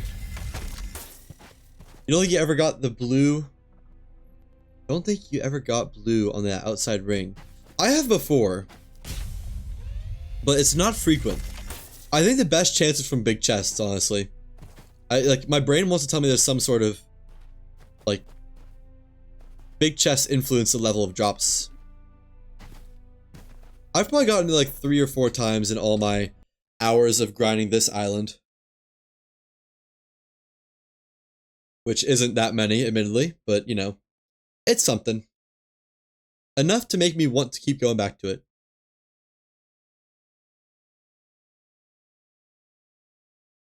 Yeah, 3 or 4 across, like 8 hours, 12 hours or so.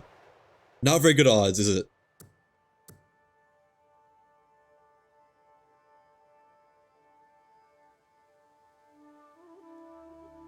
In fact, one might even say it's terrible odds.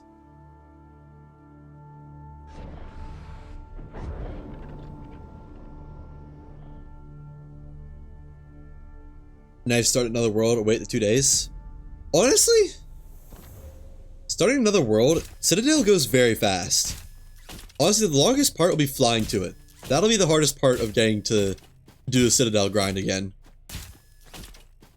Like, once you know what you're doing for the Citadel, probably takes 5 minutes to do the entire chest room puzzle. Or the puzzle for the chest room, I guess.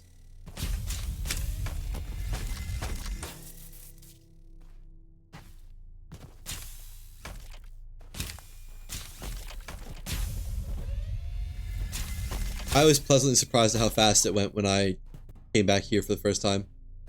Large Saborian table. I do have that, okay. Oh, deal with the mantas? Yeah. Yeah. No, you're right. I tend to just throw myself at them until they either give up or just like lose aggro. And then it's not too much of an issue. Friggin' Methuselan's Wrath. Why is it always gonna be Methuselan's Wrath? I do appreciate that they made the model for blue schematics different than the model for, like, common schematics. Kind of funny that they look a little bit more tarnished, actually. I never noticed that. That's odd. Oh well. At least I got another schematic, finally. At least I got another schematic, finally. Freaking words, man.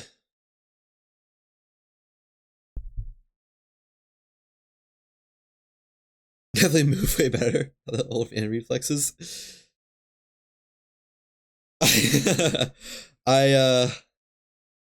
don't know if I can deny that. Thank you.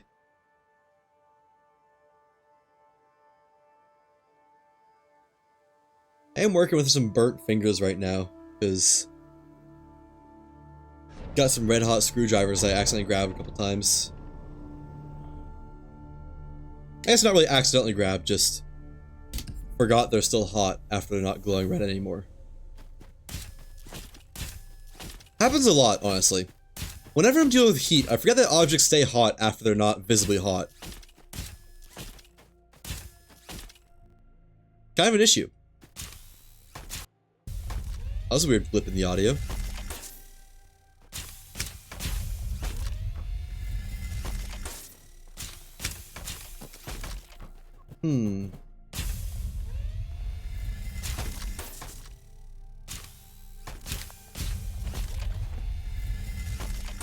Still no blues.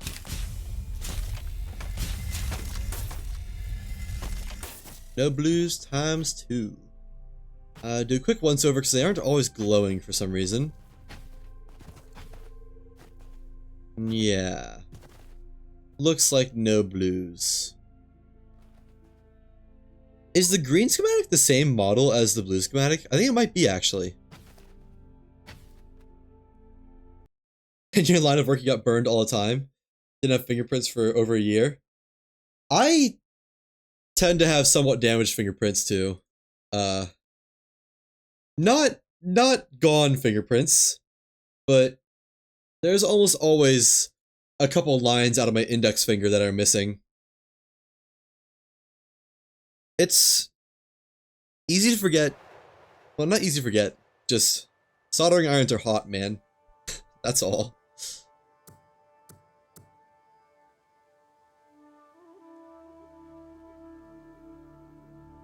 Heat is fun. Heat is definitely a lot more friendly than electricity. Used to rock climb a lot, so that didn't help. I mean, it'll give you some calluses, I bet. Some insane finger calluses. You know, I think that'd, like, counteract it, if anything.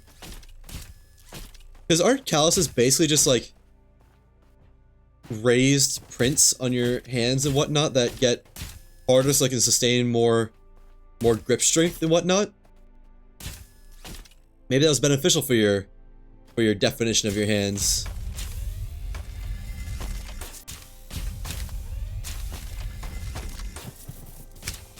Who knows?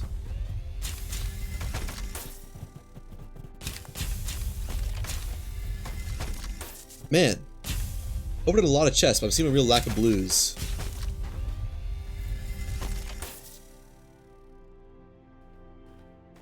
Like one white schematic. What is it? Large curvelet panel? It's always those ones for some reason. Rock climbing is fun. I've only done it infrequently at best, like once or twice a year. And although I work out outside of it and do forearm exercises, every single time I've ever done rock climbing, it's just like, oh my god, my forearms are screaming the day after. It's a different kind of forearm workout, it's a real visceral forearm workout, rock climbing is.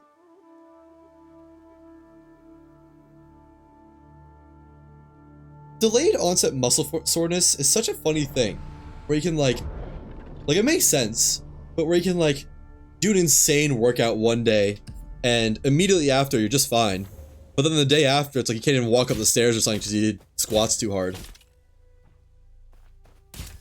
Did a few multi-day climbs back in the day. Sleeping on the side of a cliff was crazy. Oh yeah, I bet. Good old bivouacking. I cannot say I have any envy for doing that. I am perfectly fine with, like, the regular kind of rock climbing, where you go up and come down within a day. more preferred, honestly, within an hour, for me. I get a little bit of fear of heights. Not insane, but enough to be, like, healthily scared, I guess. A healthy fear of heights. Enough where it's like, if I'm standing on the edge of a cliff, and it's like straight down for more than 100 feet, I don't really want to be standing there.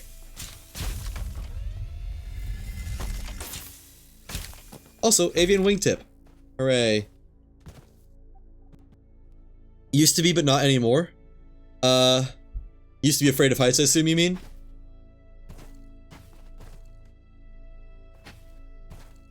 That's an interesting thing to lose, that fear. Was that just like from exposure? Or like getting older and just realizing like there's not really a reason to be afraid? I'm curious how you think you got over that. Because I'm not really trying to get over it. Oh, exposure, definitely, I assume. Because I'm not particularly trying to get over my fear of heights. I think it's one of those things where it's like, you know, if you have a fear of heights, there's a good chance you'll live a little bit longer. But it's always like, I'm curious about that kind of thing where it's almost like subconscious effects. Skydiving that did it.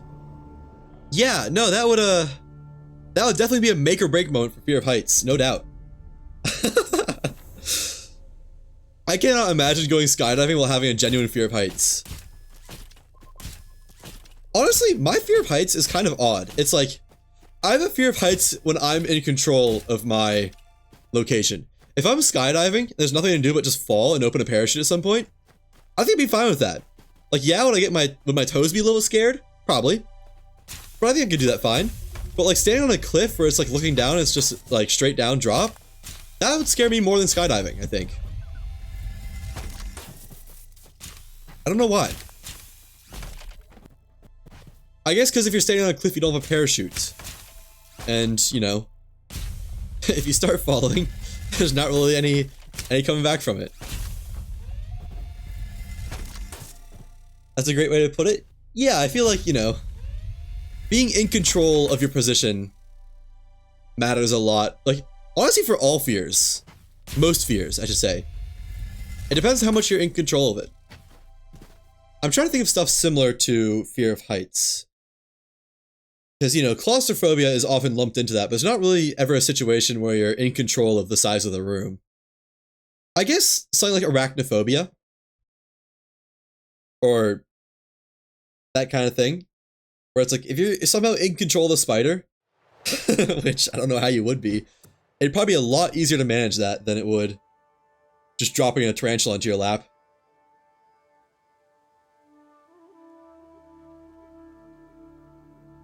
Fear is an interesting thing. I find it interesting how many, like, how diverse fears are. You have a coworker that gets scared on an 8-foot ladder, go up 120 feet in a boom lift. Was he scared or was he, like, chilling? Because, dude, boom lifts, they don't scare me, but I definitely get a little bit nervous up in them because all it is just like, oh, the game crashed. Huh. Because it's just like you have that one supporting structure beneath you, and that's it for however many feet you're up there. Ladders, at least it's like a solid metal piece and not like hydraulically controlled. I feel like a boom lift would scare me a good bit more.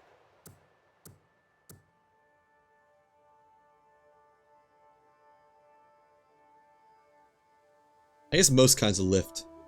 Most kind of lift that is done from below. Supported from below.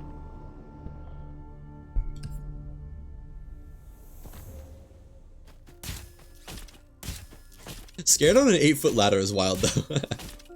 He was sitting on the ground holding the side. Yeah, I bet. Boom lift, I would say, is a couple magnitudes above 8-foot ladder. That is not the kind of thing where it's like being in control of it helps. Because even if you have the control panel right in front of you, you're still on a big old piece of equipment that's like, sure, it probably won't fail, but what if it does? You know?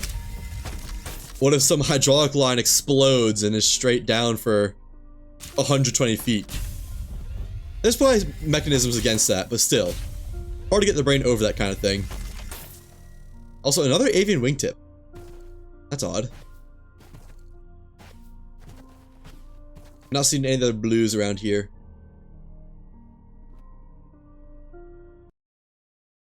Got him in the scissor lift like 20 feet and he was better when he drove. Yeah, I guess that would add to the whole being in control of it.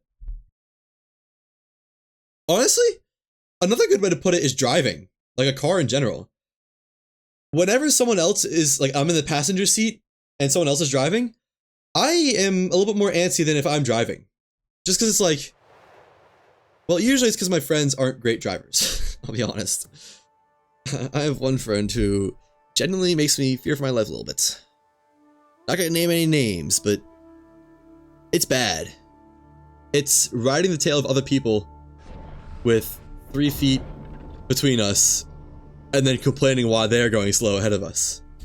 It's like, and I kind of don't want to turn into a big crumpled meatball like on the side of a road. You tailgate someone. You know who you are, Tim. Yeah, exactly. If they're listening, they know who I'm talking about. Their name is not Tim, though. That'd be wild if it was. I've seen a lot of blues. I'm not seeing any blue schematics, though. But yeah, then like, you know, someone else is driving, and even if I trust them, like my sister, I was still a little bit more antsy when she's driving than when I'm driving. My sister was not the issue one, by the way. She is, well, she's alright. She's only gotten into a couple accidents. How crazy it'd be to outright name call them? Yeah, no, that would be That would be kind of wild. Like driving with your sister. You know, something about those. You know what? Never mind. I think that's dangerous territory to go into that. To really delve into that area. Sisters. We'll say sisters. There was one time where we were. I don't even know what we were doing. I think I didn't have my driver's license yet, and she did. And she's older than me. I guess that's not obvious by that. And she was driving us home from school, maybe? Or something like that? And we went off the highway because there was like a wreck or something going on back roads. And she was just flying. Like, flying. And at one point, we got to a four-way stop intersection, and she didn't realize it. We just straight through it at like 50 miles an hour. And she slammed on the brakes after the fact, but not early enough to the point where if there was a car going through there, we would have avoided it. That was kind of a moment where I was like, oh wait, she is not a good driver. Or she usually is. I think she just missed it. But, you know, if you're a safe driver, you probably don't miss the stop sign four-way intersection on back roads. She just types that gasses and slams the brakes, no between. Oh, okay, well, I feel bad for you then, because that is the worst kind of driver. That is the kind of driver that'll make me throw up. That's how my unnamed friend drives. My sister, at least, when she doesn't miss a stop sign, she drives at a steady enough pace that you don't want to throw up. But my friend, on the other hand, no, it's either pedal to the metal or the other pedal to the metal. Not seeing blue schematics.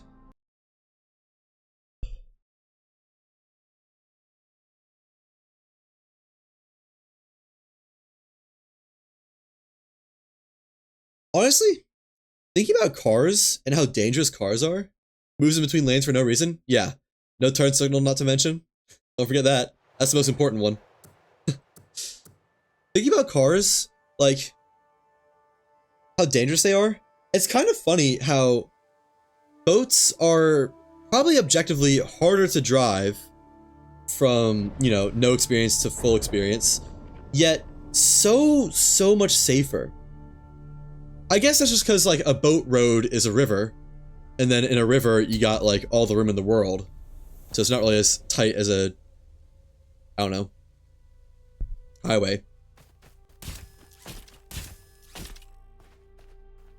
I guess worst case, you get in a wreck on a boat, you just go kasploosh into the water. And then worst case, wrecking the car is the stuff of nightmares and, you know, pretty bad.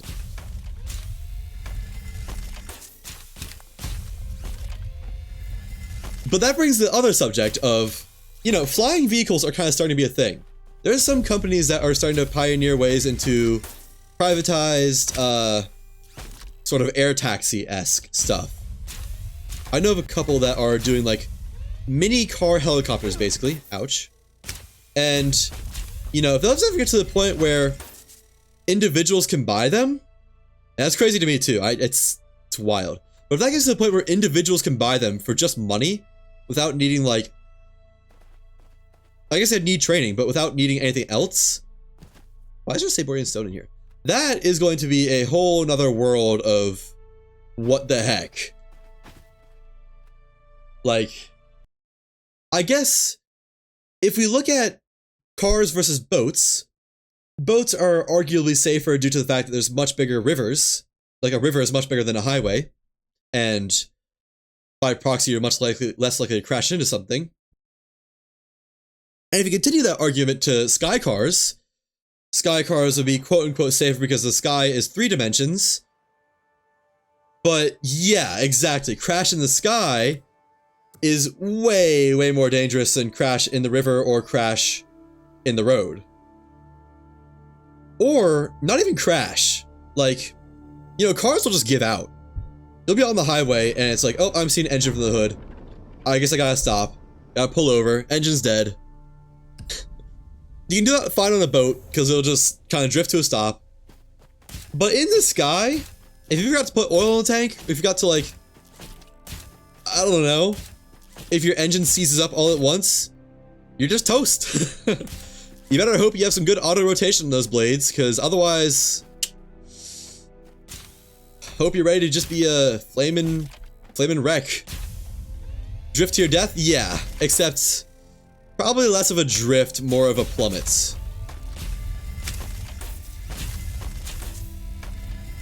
It would not be pretty. At least planes can glide. You know, still way less safe than anything else that runs out of power. But at least a plane can glide. But the way that not automated, but like flying cars and whatnot are going, it looks like it's gonna be more helicopter-esque rather than airfoil-based. And that means that they'll just fall. Which, you know, not to be morbid or anything, but I would not be surprised if there's some news videos about that once those are popularized.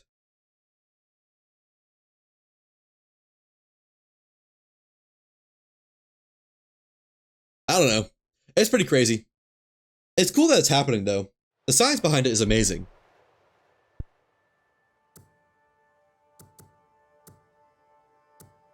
I wonder what the flight time would be like.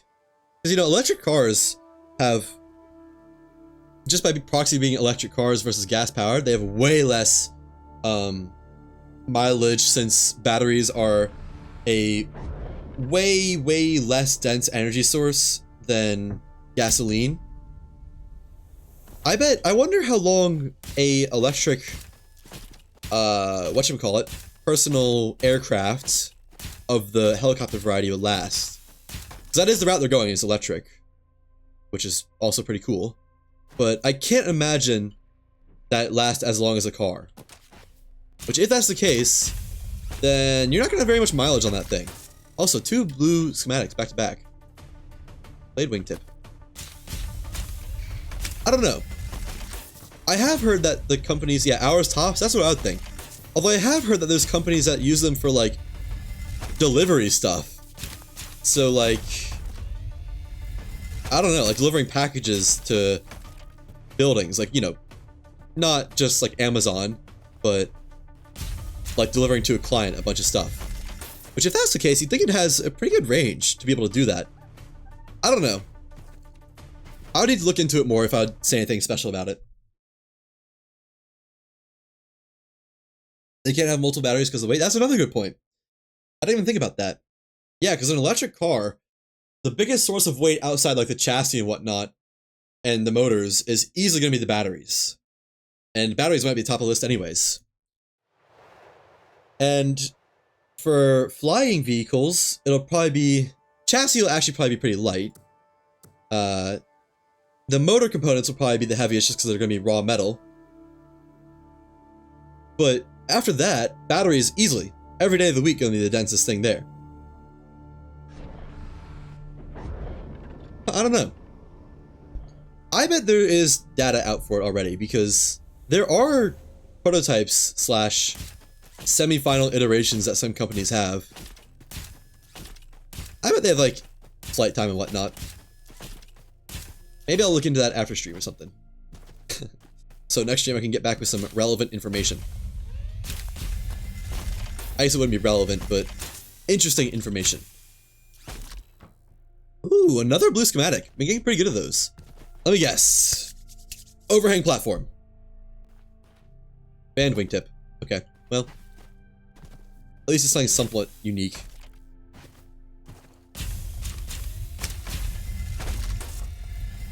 I'm liking the frequency of schematics. Liking that a lot.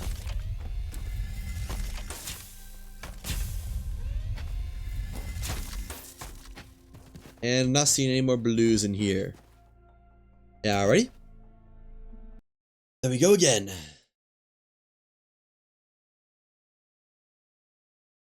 Yeah, the main issue with electric stuff is range.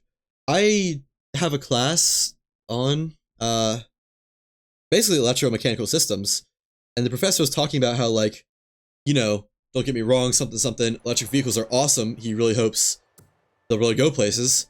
But if you look at the energy densities, batteries are just way less energy dense than gasoline or liquid fuel.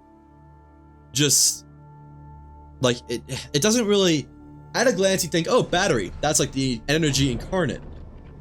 But it's just not. It's like gasoline just stores way more energy. I guess because of combustion and whatnot. But I think how, as it stands right now, for electric vehicles to be any more relevant, to get over all those range issues, range to weight issues, they'll need to come up with a new battery. Like, a revolutionary battery type to be able to actually store more energy than gasoline. Or whatever it is. Hybrid? Yeah, no, hybrid definitely is awesome. I think that is the current... I think hybrid is a more realistic approach than full electric. Because full electric, that's just like... Come on, man. But hybrid, that seems perfect. I don't know.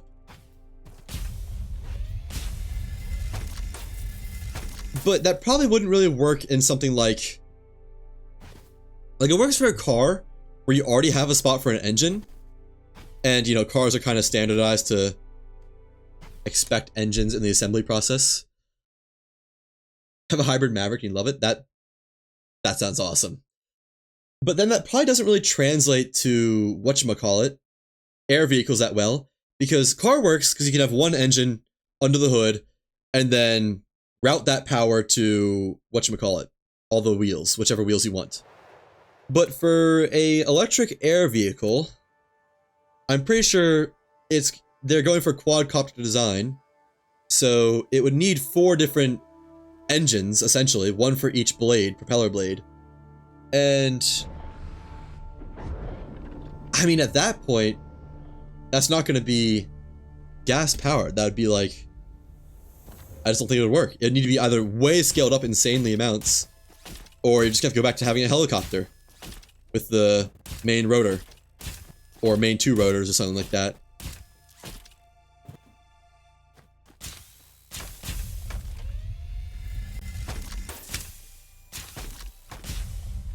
You got the wing on your... I'm looking back in chat because I saw that message but didn't read it. You got the wing on your 38th run last time. Wow. Was that Rare Wing 2 or Rare Wing 1? I'm guessing you mean Rare Wing 2 since you said that was the first one you got. That was Rare Wing 2, okay. That... Honestly, that's not a terrible pace. Not great, you know. But if I could get one new like schematic I want every 38 runs, I think I'd be okay with that. I wish I was keeping a count of how many I've done, because I've definitely done more than 38 at this point. I don't know about in this session, but overall. Do you think it was that bad? Yeah. 38 doesn't sound the worst.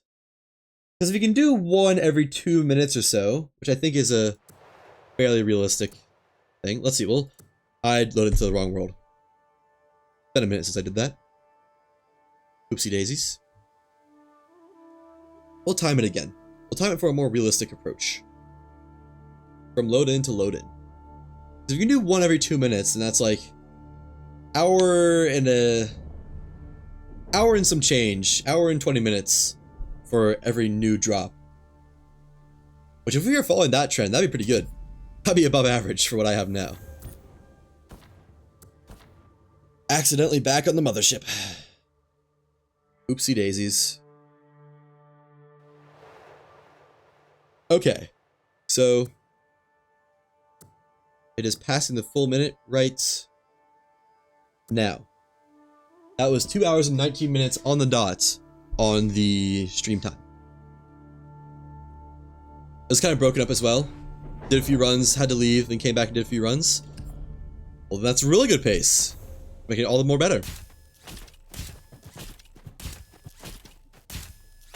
So if this takes, well, I guess we'll just see how long this takes.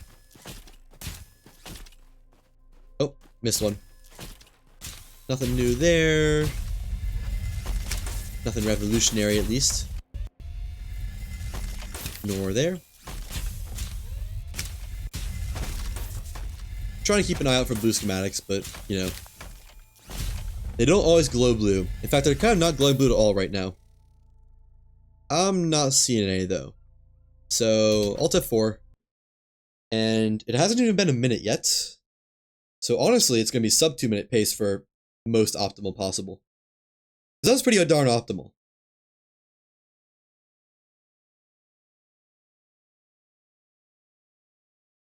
Let's see.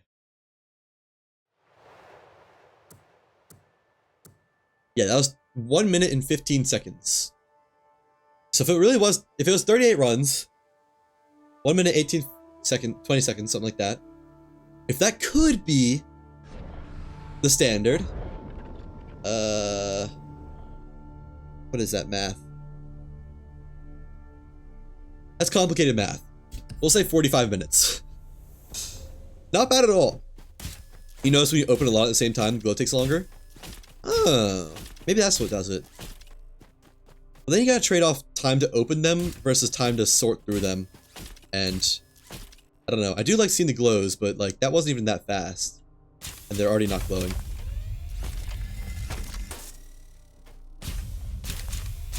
I don't know. I wonder if it could also be a situation of too many glowing things on the ground right now.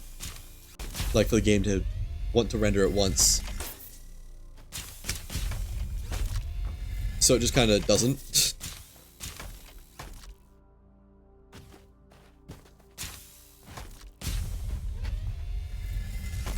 Yeah, no blues. No wanted blues, at least.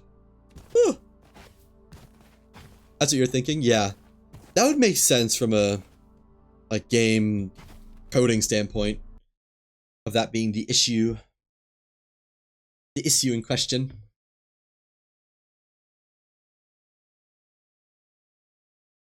Okay.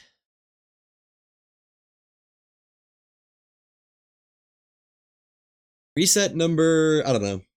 If we say it's taking me 2 minutes on average for each of these, then this would be like reset number 100. I've been doing this for 2 hours and 20 minutes.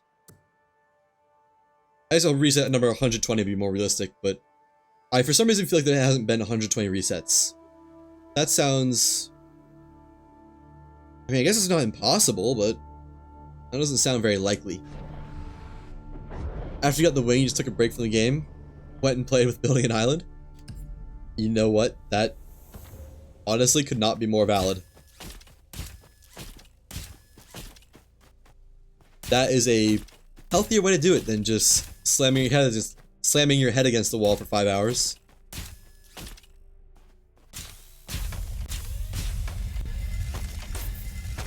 In fact, I'm guessing this won't be a 4-hour stream today. It'll probably be like 3.5, which, I mean, you know, it's pretty close to 4 hours, but I still want to work out today. I still need to cook, and I still need to finish that report. So, and do editing. I got a lot to do. We'll see. If I get the engine soon, then I guess that will settle it fairly fast. The island creator is pretty crazy. You're enjoying it? Have you looked into the, So I know they added more puzzle types to the Midland Islands. I know 2 of them are... One of them is the rolling ball puzzle. The other is the data strand puzzle. Are there more than that? Because I've looked into it a little bit, but I only saw those 2 when I checked, and I just could have missed some. I didn't load up the creator. I just loaded up an island and saw what was in it. Shooting. Oh. Isn't there already shooting? Like, don't we already have the impact switches? Or is this a different kind of shooting? Shooting targets. Oh. Huh. Oh, that pop up. That's cool. I like that. Although, I don't know.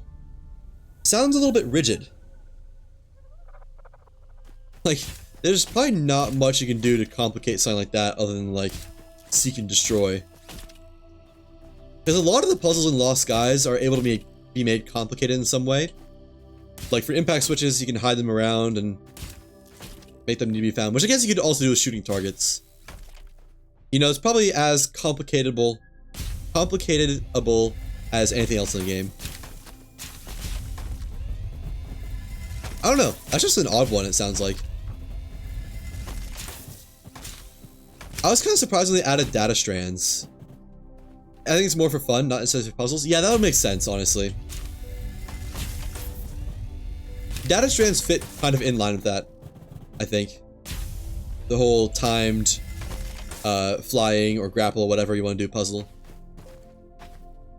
Maybe you could combine the both. Maybe you could combine both of them in some way. That'd be pretty cool. Although, I don't know. Probably a bit of a pain to try and navigate and shoot perfectly all at the same time. I hope people get creative. I am very interested to see what kind of islands spawn from the Midlands region.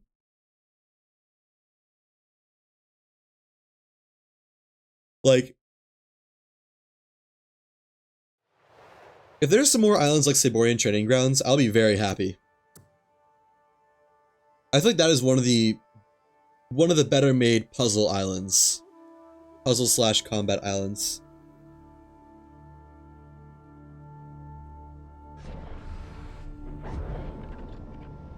I'm trying to think of others, but like that's the main one that comes to mind. I guess Data Research Facility. Ugly did a crazy rolling ball puzzle already. Ooh. Yeah, no, I was thinking about that. Like, I could see there being some crazy stuff made with that. One of my ideas was make like a Plinko machine, kind of. Except you'd have to control what pegs are there and what aren't. So you can't control the ball itself, but you can control everything that influences the ball and start it on a course. You have to like set up the course for a nice Rube Goldberg machine. I bet that'd be a good one. I bet someone's gonna do that though.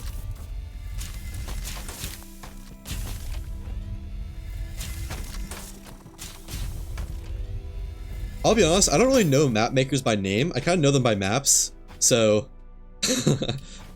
I have actually heard that name before. You're gonna do it tonight? Let's go. You'll have to let us know how it goes at a later point. No blue schematics in his pile. He has 3 islands in the game already? Oh, which ones? Do you know them, like, by name? Or number, I guess? Because number is probably easiest to reference. I don't know.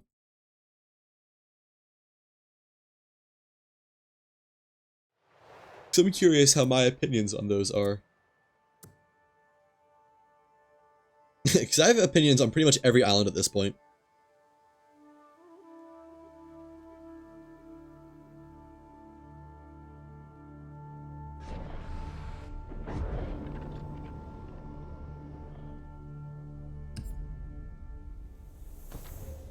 Okay, run it back for the 140th time.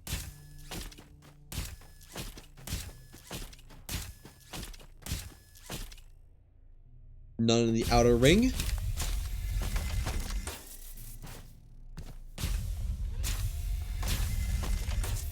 Oh, that kind of looks like a blue, but I think it was just white.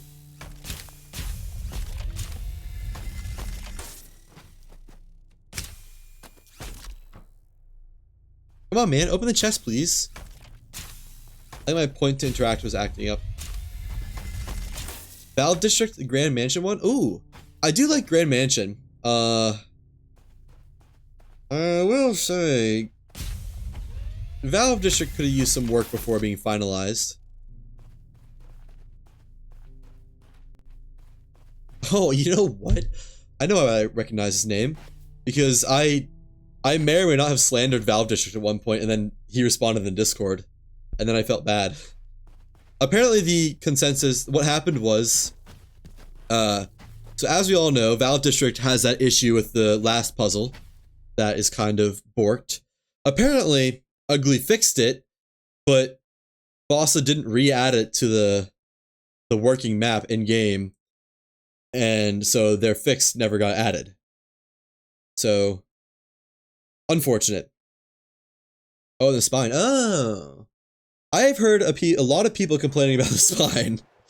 Mainly because of the one parkour puzzle? Although I think I somehow missed that parkour puzzle.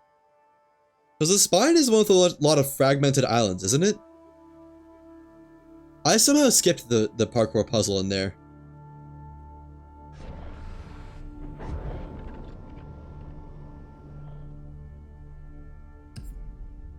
You know what? Ugly makes a lot of conniving islands, I think. Like Valve District and the Grand Mansion, both those islands have a ton of like switches and whatnot on them that are just kind of hidden. Like, you really need to search them if you're gonna find the stuff you need. Which I don't hate, but I'll be honest, I kind of prefer to do puzzles rather than do searching stuff for an island. Methuselah's Wrath. Like, it's one thing, it's a maze, but I don't know. I think that's why I like Saborian Training Grounds so much, is because everything is laid out in front of you, and you need to make it work. Admittedly, Saborian Training Grounds doesn't have the most puzzles, per se. It's more of just a combat gauntlet. But I still found it fun.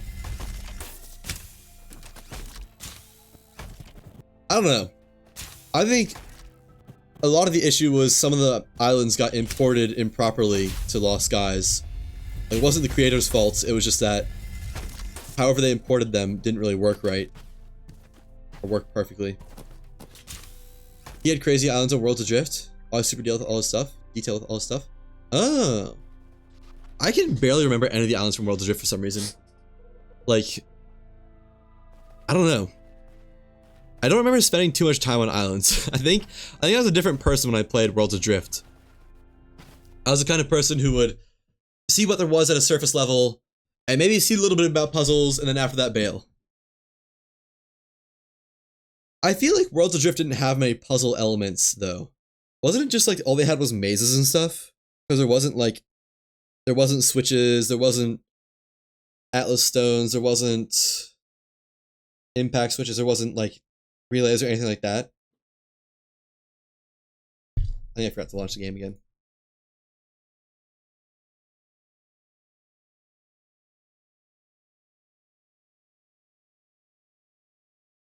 And also the Island Creator had different physics back when some of this was made. Oh yeah. It still does, doesn't it? Like, isn't the Island Creator? I loaded into it at one point, and you don't get a glider, you don't get a real gun. You just get like a default character with a default pistol, default rifle, and a weird version of the, like, the parachute glider. It honestly kind of sucks. I feel like they should at least give you the glider. Like the glider. Unless they do, and I'm just not aware of how. Because the glider can overcome a lot of stuff that the other tools can't.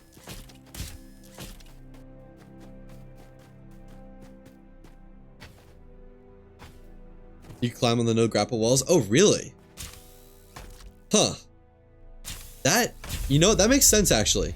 Because there's a lot of islands that had parkour puzzles that were just straight up impossible. Think they fixed that though? I mean, they better have, because that is a kind of ridiculous oversight for Bossa. I guess maybe at one point they made the Island Creator first and had both branches of the game have it so that the ungrappable walls could be climbed, and they only changed one branch of the game. I don't know. Pretty big oversight though. Just doing a quick check for blues. Not seeing any. Yeah, ready? Honestly, they just need to make, like, why is the physics engine that's in Lost Skies not just in the Island Creator? Maybe there's some, like, hard coding that makes it so it doesn't work. But you think you just have Lost Skies in the Island Creator and have it work. Had to build a shipyard in one just to the robot to fly to the open door. Yeah, I know the exact one you're talking about. I did the exact same thing. And you know what? It works. There's no doubt about it. But recent revelations have revealed other tech that you can use. The whole, you can actually grapple to grappleable walls tech.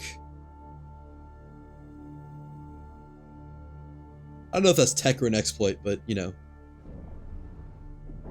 It's a thing you can do.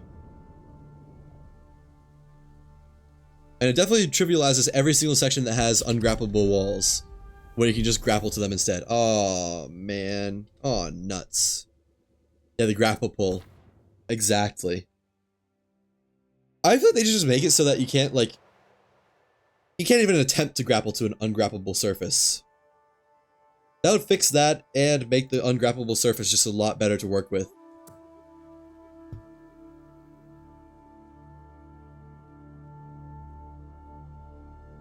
In my humble opinion.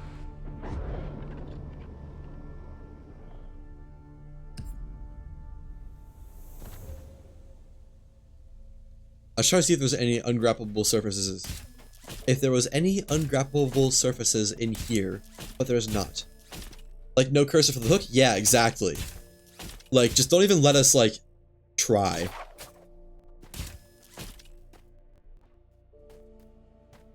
You'd think that'd be pretty easy to do. Like, if the cursor is on an ungrappable surface, just disable grappling. Although, I could see there being some glitches with that make the game unbearable. Like, if you die while looking at an ungrappable surface, the data is stored or something. And then you lose grappling for the rest of your game. Your character is soft locked with no grappling. Also, blue! Saborian engine head. Man. Every time I see Saborian, I get excited. Is that blue? What is that? Saborian lamp. No, it's not blue. There's a lot of odd glitches that were in Lost Skies. Honestly, I can't really recall any weird glitches like Lost Skies has that Worlds Adrift had. Like, I know there was glitches, like physics glitches and whatnot, but I don't really remember many that were like infinite duplication or like grappling to ungrappable surfaces or... I guess that's kind of it, isn't it? That's the two main beneficial ones. What else? No, that's kind of it, isn't it? Oh, the rug tech. We need a lamp on the island crater. A lamp, like a hip lamp, you mean? Is there not one of those? You know what, that actually does ring a bell, because I was exploring an island on the island crater, just for fun, and I remember thinking, wow, it is dark in here. I can't believe it's so dark in here. Yeah, somewhere so dark, exactly. That's also because the freaking lighting engine is different on the Island Creator. At least it was. I don't know if it still is, but that was weird. Like, the lighting engine in the demo was perfect, and then they just took the Lost Skies lighting engine and just ruined it. They just made it so everything was pitch black. Like, why did they do that? Was that intentional? I think it is. Yeah, I mean, it's gotta be, right?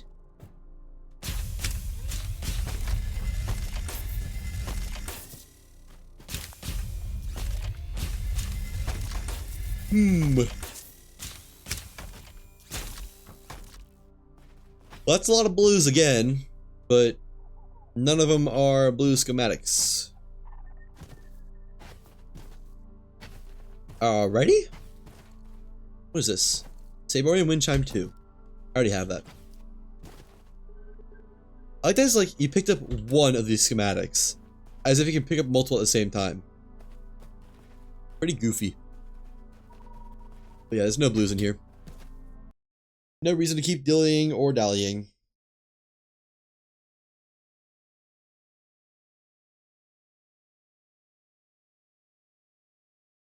I keep forgetting that I have to hit play again. I'll quit out of it and think, oh look, it says it's launching. That must mean it's launching. No, it doesn't. That's the worst. Having that many blues? Yeah. It really is. So it's like, you get the almost dopamine of having blues, but they're not schematics, so it's like, oh, well, these are great, but they're totally useless to me. Like, I can't even do a reveal to see if it's an advanced engine schematic or not. Hooray. Not hooray.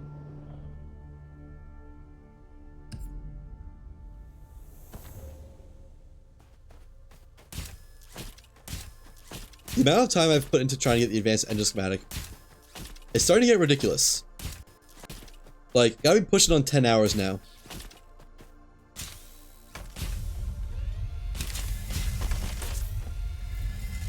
I'm starting to get jealous of the people who got in less time.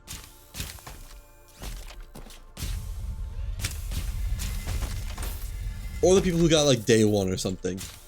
Yeah, no wing 2 as well. That hurts. That hurts. I don't think I have any schematic rare wing 2. It is the worst of times. It is the worst of times.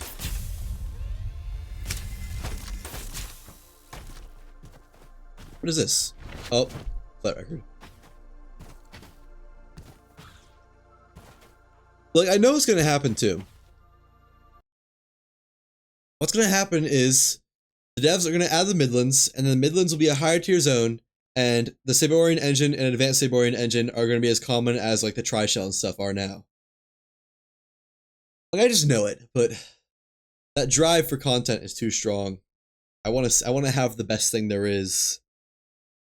We'll get it all the time. Yeah, exactly. It's gonna be the new, like, what? I don't know. The new something or another. It's just gonna be the most common drop ever for engines.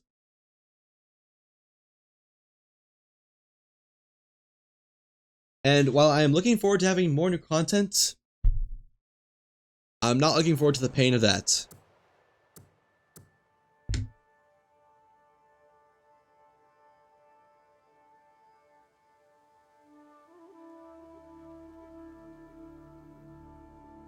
Speaking of content, has there been any communication?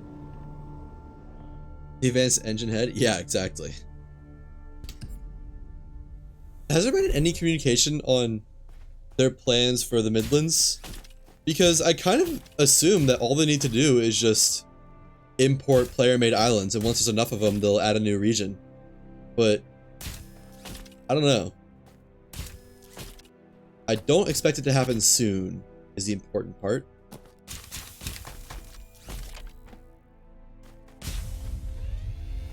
Because as far as I'm aware, they haven't made any announcements since making the Midlands available in the Island Creator. Which, admittedly, was only like 10 days ago, but still. Not even 10 days ago. 5 days ago? Dang. Time flies. Or no, time doesn't fly. No blues. Crude metal shelf. I already have that, okay. I'd take new schematics at this point just to have them. Not really for any reason. They can always change other islands to Midlands. Yeah. They could. But I don't know about that, honestly.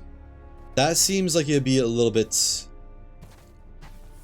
not dishonest, but... I don't know what the word is. It just doesn't feel in the spirit of things. Because yeah, if you take someone who made an island and made it for the outskirts, which is like a forest island, a starter zone, and just change the texture of the grass and the trees, I feel like it probably would still be built like a starter island, you know? Plus, I think the Midlands has a whole different, they wouldn't have the new puzzles, just change trees. Yeah, exactly. And it'll still be the outskirts structures. I think, I could be wrong, I think Midlands has access to a different set of structures as well. Like building materials. Or at least new. I don't know about separate. So yeah, I guess it would also, it literally just looked like you took like an it would literally just look like you took an outskirts island and painted it yellow. Or orange. Or whatever. I do wonder though, if there'll be a different tier for whatchamacallit. Outskirts Island. Midskirts. I wonder if there'll be different tiers for Midlands Islands. Because right now the outskirts have the 3 tiers. There's a starting biome, Atlas Heights, or something like that, and like something Groves, Azure Groves. Something like that, I don't know. I wonder if the Midlands will also have that. Like a fainter yellow island, an orange island, and a red island. I hope so. Doesn't look like there's any blue schematics here.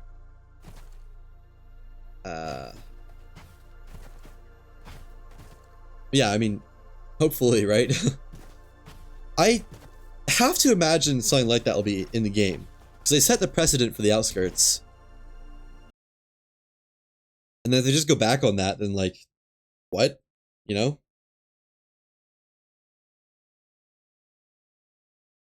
Hard to see that happening, just abandoning that premise. Plus, it's a good indicator for how difficult islands were without landing on them. Like, oh, how green is this grass? Is it green? Is it blue? Or is it teal? And, I mean, it just looked cool. It added like different biomes, basically. Different little localized biomes.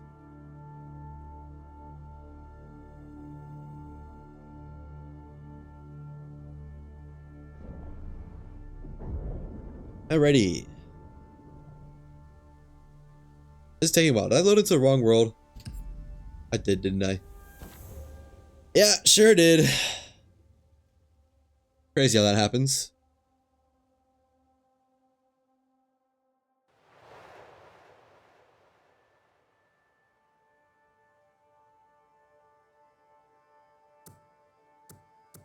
Alright, right world. Don't have that ability? Colorblind, they're all the same to you?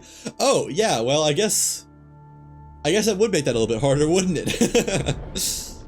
Wait, how do you find blue schematics then? Do you just look through every schematic? Or is it like not that bad colorblind? Not true colorblind. Sorry, that sounds like diminishing. I guess I should say doesn't affect that spectrum of color. Just red, green? Okay, yeah. Huh.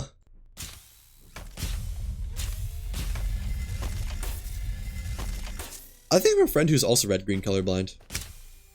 Is that Deuteranopia? Or however you say it? Or is that the wrong one?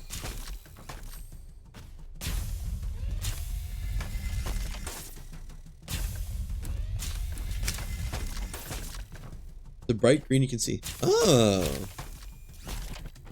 So the fainter greens are the ones that are the issue? Versus like the neon green of these schematics. No blues. It'd be really unfortunate if you're somehow blue-green colorblind, and then just like all schematics look the same. That'd be tragic.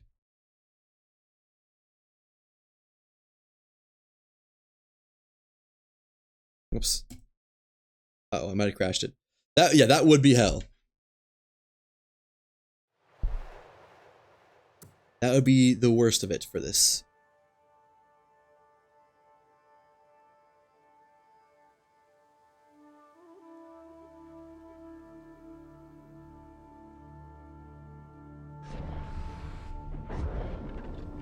One second. I need to respond to somebody via text.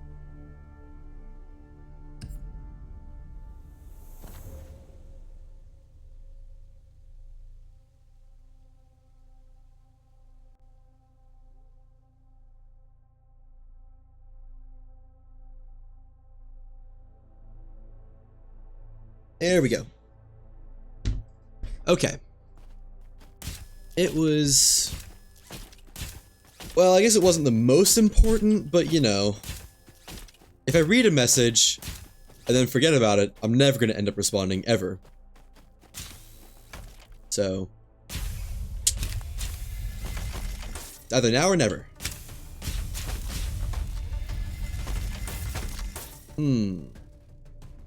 It's been a minute since we got into blue schematic, hasn't it?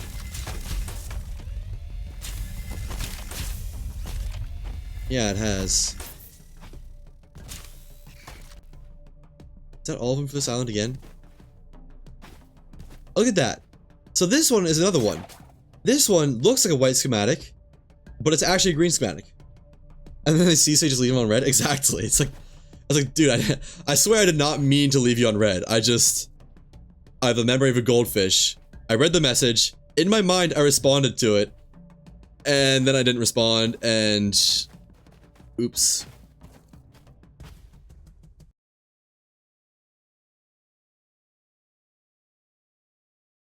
I swear I'm not trying to detach totally.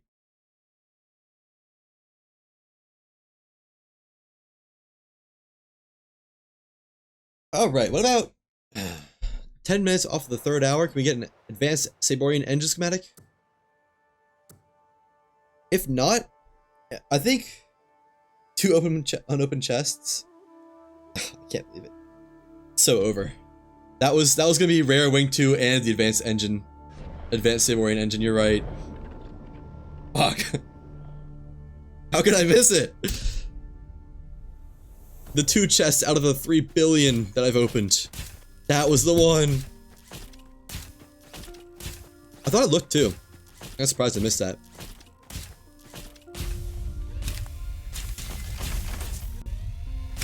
Okay, not gonna miss any this time. I swear I like try to interact with some chests and then it just doesn't interact.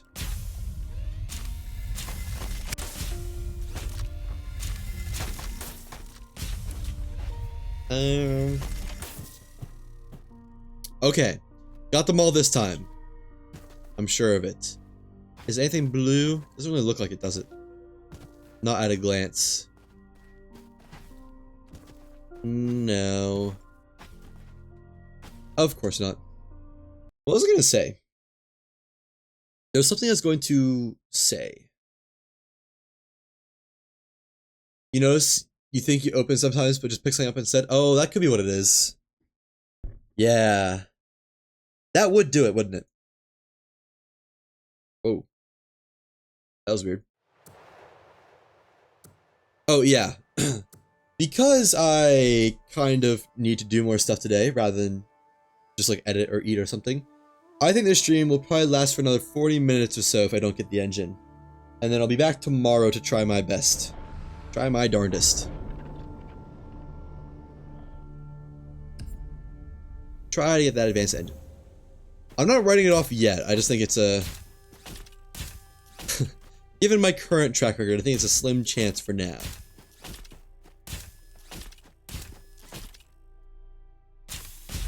Man, why could I not have just gotten the advanced Saborian engine instead of the regular Saborian engine? I know it's a lot to ask for, and beggars can't be choosers, but I would have liked that. I would have liked that a lot. 2 days in a row in Lost Skies. Just need to find it today. I know, I agree.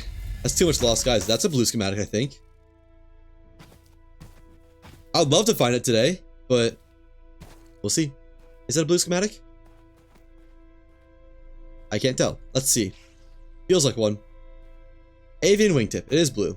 It's just hard to see the actual blue part of it. Yep. Is anything else over here blue? No. Now it's lit up. I love the yank. Just slinging stuff around. I don't actually hardly ever use it, but you know, it's probably pretty nice for like if there's an item over there, like, oh, I want that item. Yoink. And it's yours. That'd be a nice thing to add to my toolkit of ways to play the game. But yeah, I agree. If it was at all in my power, I would find it today. But sadly, I do not have control over total RNG.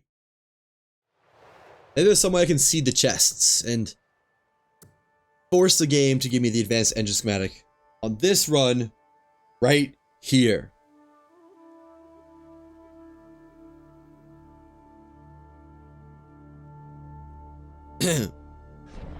Right here, whenever it wants to load in. There we go. Start with the outer ring. No blue, no blue, etc., etc. Not gonna say that over and over. Although that is a lot of tech manuals right there. That was like 3. No, it's only 2. Still more than usual. One of those blue? No.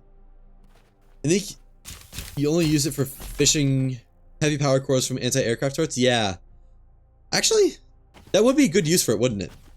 I think I've only used it for, I don't know if I ever used it. For fishing, I just grappled onto them and then reeled them in.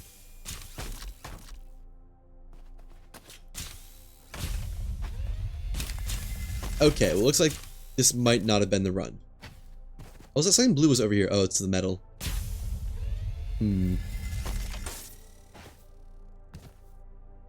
Saborian Wind Chime 2, Sentry. Just quick check over the other schematics just in case it's something new. Piping, fairy lights, dang it. Load drum ammo feed. You'd pull yourself off sometimes when you did that? Oh, no, I did too.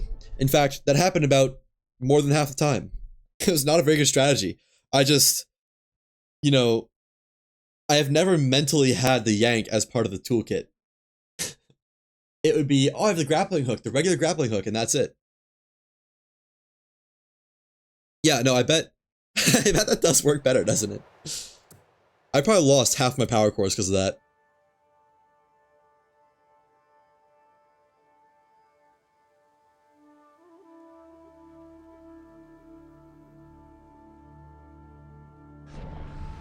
Come on, man.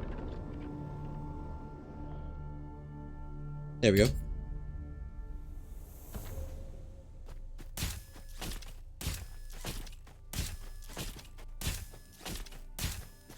Tantro's using yank? Yeah, that's right!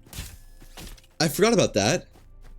I kind of completely forgot that was a part of the game. Yeah, no, I mean, you have to use a yank for them. Unless you want to spend 5 hours just plinking away with, like, whatever rifle you got. Which I did do a couple times before I realized yank was a thing. Yeah, no, that is a very official use of it, isn't it?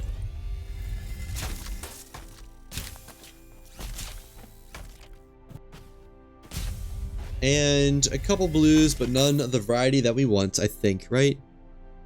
Yeah, okay. Run it back.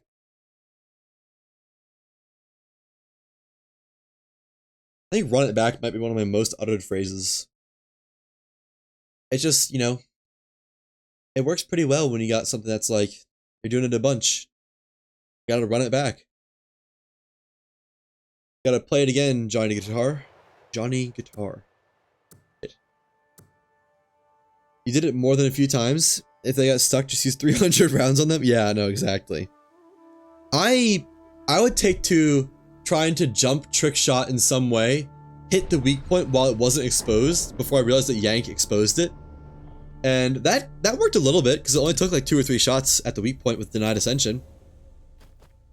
But it also caused a lot of deaths. Like, believe it or not, trying to jump trick shot whatever around a tank drone when it's not stunned doesn't usually, it isn't the most conducive method to living. Also, I see that blue schematic. It looks way cooler. Yes, it does. Way cooler than prancing around and having to yank it to the ground. Pragmatic? Maybe not. But at the end of the day, it's all about flourish and style. Okay. What is our blue schematic of this day? It is Methuselan's Wrath again. Man, kinda getting tired of Methuselan's Wrath and 6 Tenet. I don't want to see those anymore.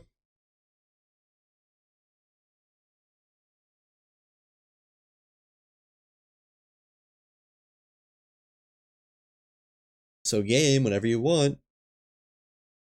You know what? I know the thumbnail is going to be for, if I don't get anything this stream, I think it's just going to be the chests. The pile of chests will be the thumbnail. So, I'm going to go ahead and gather that before I forget, because it should be pretty fast. And this time I can use a cinematic camera.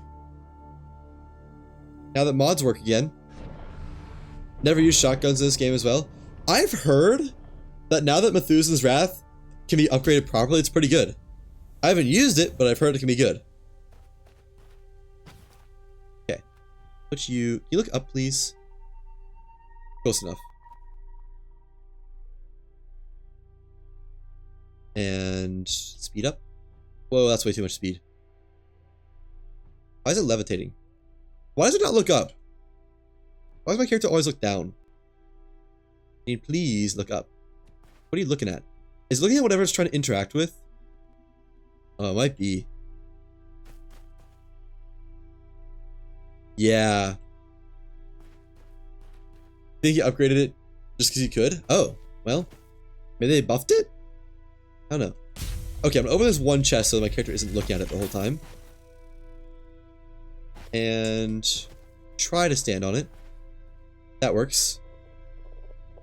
Oh, that's perfect. Wait, I want to stay standing. Stay standing, looking up. Oh, that's funny. The character looks whatever way you're looking. Okay, that's a little bit inconvenient then. Huh. That's interesting.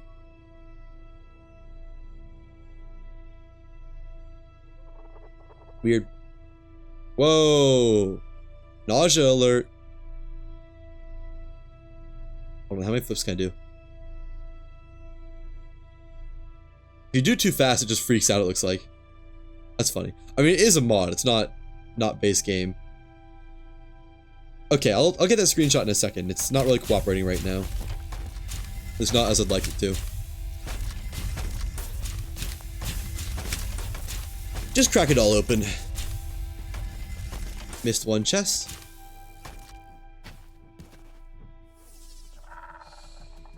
I'm not seeing any blues in here. I mean, you know. Yep, not seeing any blues in here. No siree. I am not.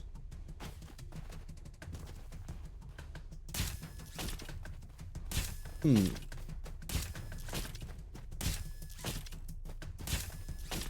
about in the outer ring? Does the outer ring want to pay off for once? It doesn't look like it. Just don't stall too long and have to. Oh yeah, that's a good point. Yeah, that's right. I kind of forgot about that. I think it's a pretty long time between saves, and I don't think I think it's like they'll only start saving in X amount of time after you open the world. So it's gotta be like 10 minutes between. But you know, I was stalling there for a little while, wasn't I? Ooh, I've got it. I've got the idea. You did do that? Ooh, that is unfortunate. Is that why you needed a new world? A new Citadel save? Because you messed it up by lollygagging and smelling the roses?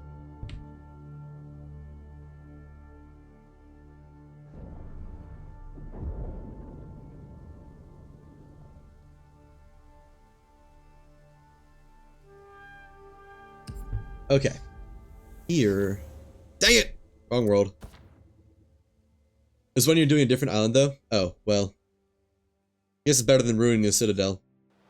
Oh yeah, did you ever find out if it was 72 hours for island reset? I think last time you said you were on like 48 hours.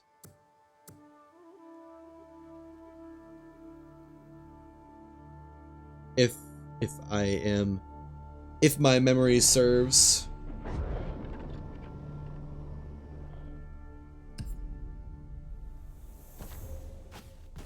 I think it's only 48. Oh. That makes things a little bit better.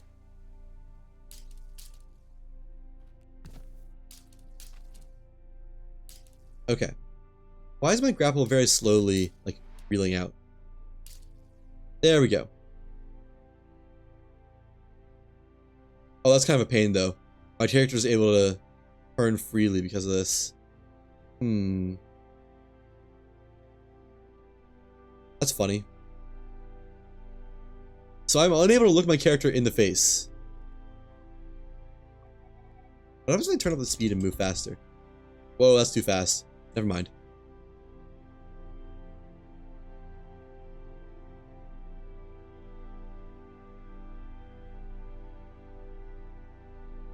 Seems like the character keeps up with it. Yeah, ready? You got confused with your worlds while searching for schematics, so let's test it again. Yeah, that's fair. I'll be honest, I don't know what the last world I was doing schematic searching on. If it was my main world, or the other world, or the other world. I think it's only 2 days. I guess realistically, it's probably not that impactful of a timer unless you're doing this exactly. But it would be interesting to know.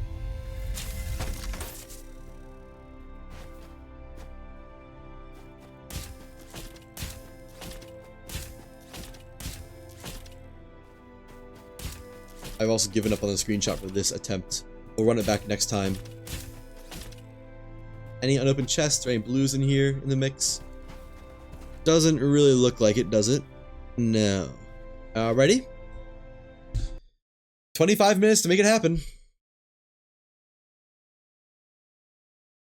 25 minutes, and then we'll go off whatever the last blue schematic is, which could take a while.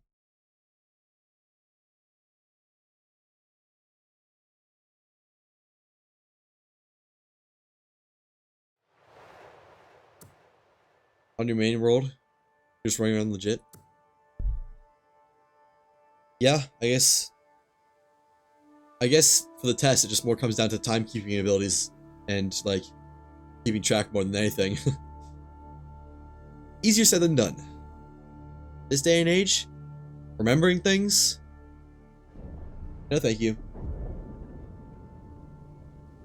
I'll have you know that's what my computer is for.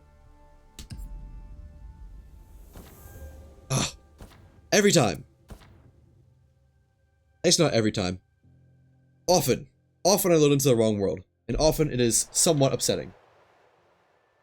Not upsetting enough to be like upsetting, but you know. I'm not proud of it.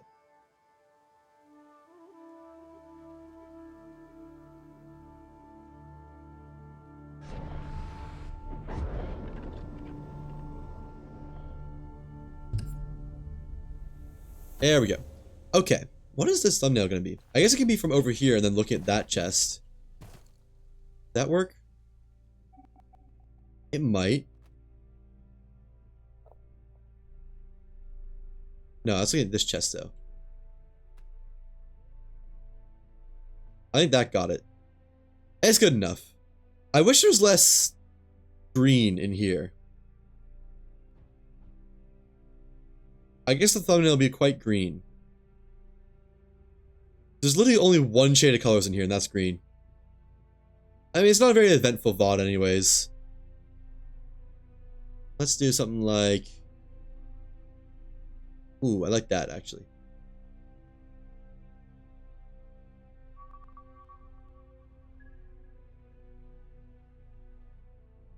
And then really quickly, I have to turn off chat.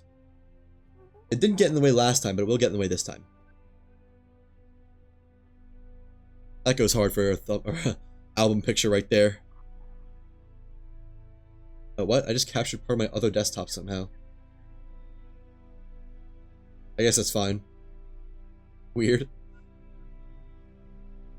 Save that, turn chat back on. Welcome back, IRL Beer. Only having to deal with mantas and drones with everything already unlocked is nice. Yeah, for sure. And just to rub in that all you can see is green. That's a good point. I didn't think about that. It really is just all green, isn't it? Just nothing but green. Ooh, blue? Oh, Atlas Crystal.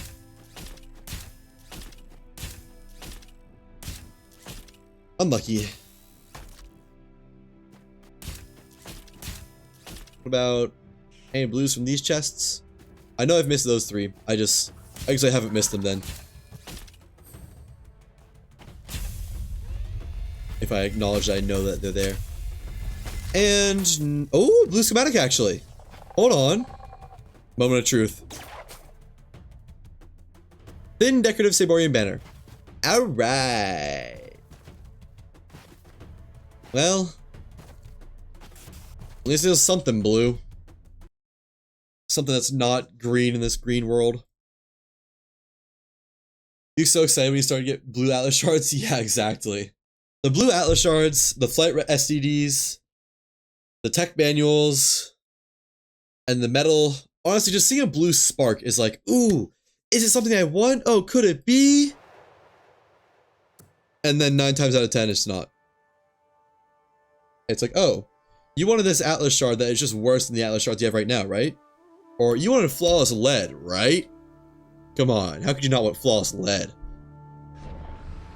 Who doesn't like flawless lead?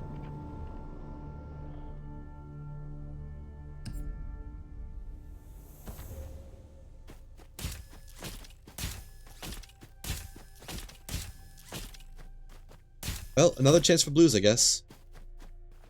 Did I get blues from the outer ring last time? Or was that from a center chest?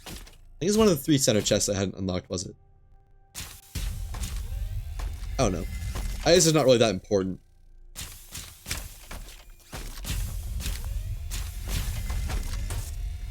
Come on, game. Give me a couple more blues before I gotta go. No. Oh, missed a chest.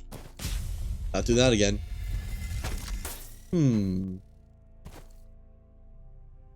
Okay. Well. Yet again. Next time, I'll keep a tally of how many islands I've looted. Next time. I swear. Just not this time. It's too late this time. I know I say that like every time, but I swear next time I'll do it. I'll plug away at some more islands.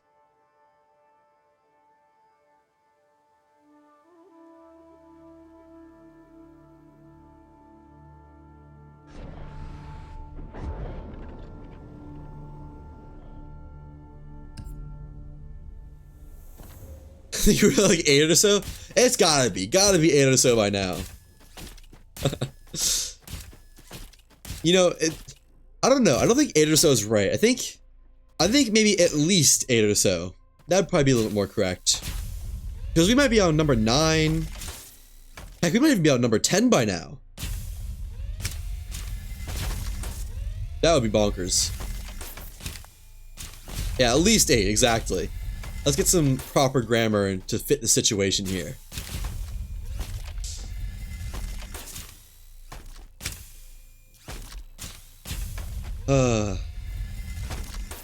At least 8, maybe a couple more. Maybe 3 or 4 more. Not Sheena and Blues. Alrighty. Number 9. Time for at least number 9. Give or take 30. Honestly, give or take like 200. I don't know. But if we're truly doing 1 every 2 minutes, which I think would be a generous estimation, and we've been going for 3 hours and 12 minutes, then let's see. That's 180 minutes, 192 minutes over 2. 50 plus 45 plus 1. It's like 96, I think. Give or take, yeah. I guess give or take 100 is like right on the dot then. Then again, all estimation. Yeah, math is not my strong suit. I'm good at estimating, but less good at spot on actual numbers. Good thing I don't need to use any math in my degree paths. None at all. I go off vibes and vibes alone. And you know what? Sometimes it does right by me.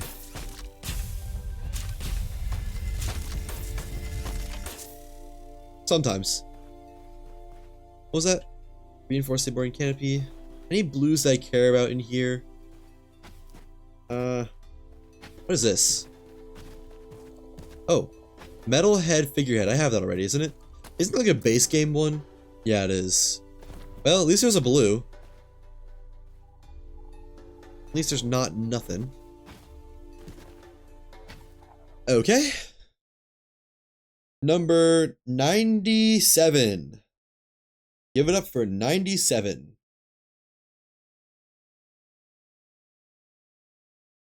That was your first clue you found? Oh, blue you found? I was gonna say, clue to what exactly? That there's figureheads in the game? That there is blues? I guess it was a clue that there's blues. So that was your first blues clue. I don't know what my first blue was. I'm trying to think. I think it might have also been one of the figureheads. But I don't think it was Metal Bird. I think it was like the Cloudbreaker or something. Let me see. My guess is that it was... No, not Cloudbreaker. Well, that's the only blue one, actually. Then I don't know. Hard to say. Maybe it was Metal Bird Figurehead.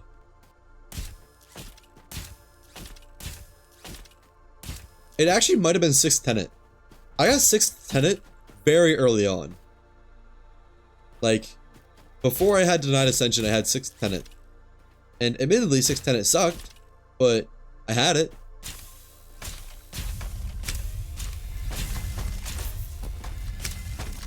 I'm gonna say that was my first Blue's Clue. Wouldn't mind some new ones, though. You got a shotgun second? I used the shotgun very briefly, I think. Again, before I had Denied Ascension. As soon as you get Denied Ascension, there's just really no need to have anything else. Especially the 3-shot edition of Denied Ascension. That is nice. Not seeing no blues, I don't think. Always just call it Medusa's Wrath. Honestly, fair. I like to think that Medusan is based off of Medusa or whatever. It probably is, honestly.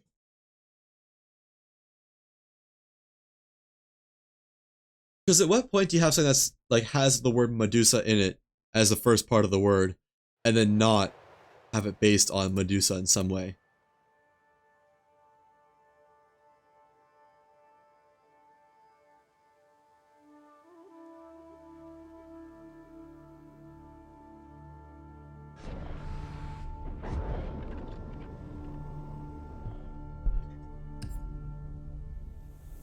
Oh, they just missed the spelling? Honestly? I guess you can't look at it here. Maybe they did.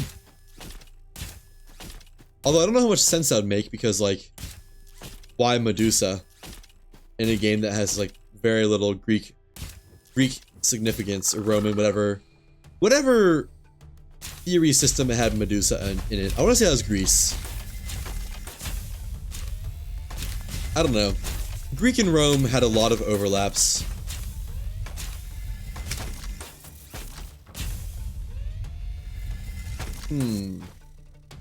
Not seen any blues. This does not appease me. I am seeing Flawless Copper though. Great.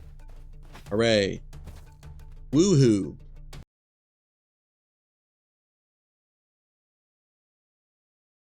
There's some other stuff that I always mispronounce in this game. What was it? I'm trying to think of what it is. There's something that I say wrong like every single time. I don't remember what it was.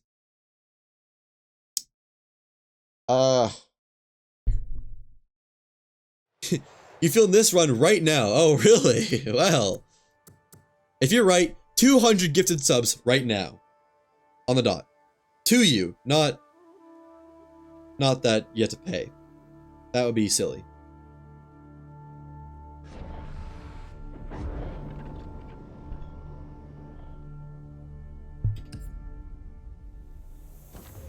Let's see it. Now look in chest number 1. Let's see if your run is truly the run. I saw something blue, I think, actually. Can't even sub yet? Nope.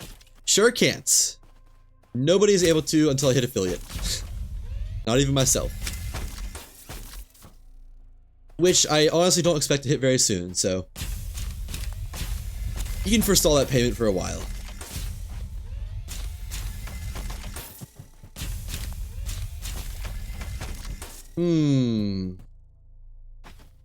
I'm seeing a real lack of blue. I know that one chest is there, we're gonna save it for last. Just in case. IRL beer. Should I call you something other than IRL beer? Like, just beer or IRL? One of those two? 'Cause I'm not against calling you IRL beer, but if that's too formal, then let me know. I am not demanding you give me your real life name. Beer is fine? Cool. I like that. Big reveal. Sorry to see it, but looks like you owe me 200 gifted subs when the time comes, beer. Don't worry, I won't put any interest on that. Just make sure you pay up eventually.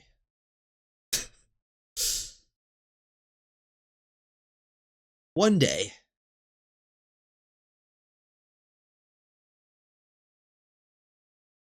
Your name is Beer? Like, in real life?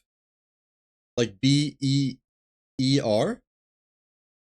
That's cool if so.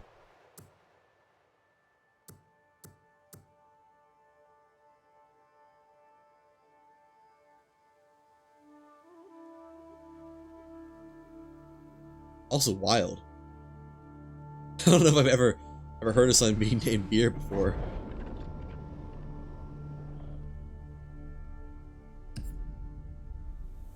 Oh, Gaelic for beer. That's cool.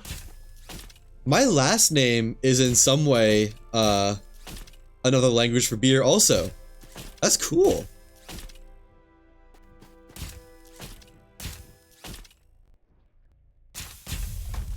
I'm not exactly going to say how because it would actually be pretty easy to, you know, backtrack that to what my full name is, but it's up there. I swear.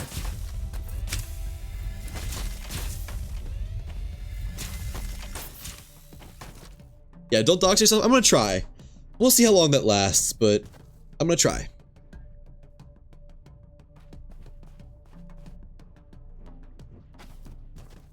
I'm honestly, like, you know, I'm not gonna be stupid about it, but I'm not that worried about it, because unless, like, I get an email and that email for some reason, like, shows up on screen with, like, a full government name, there aren't many ways I can dox myself too heavily. Like, I can see it coming down to my state pretty quickly, but past that, I should be pretty okay.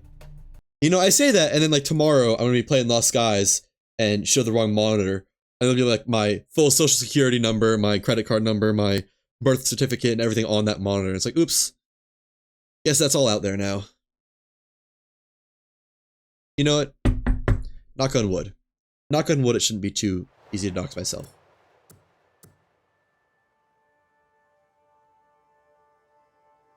Like one of my housemates is gonna burst in my room and just shout my full government name, probably. I could see that happening.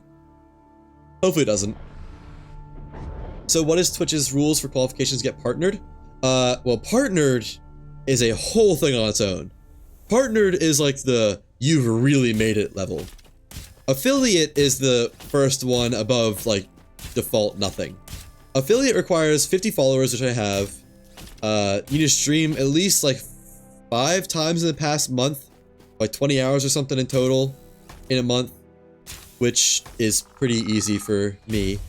The only threshold one for every level of it is the whatchamacallit, concurrent viewership. They very recently changed it, so you need to have 3 concurrent viewers, or 5. I don't know if it's 3 or 5.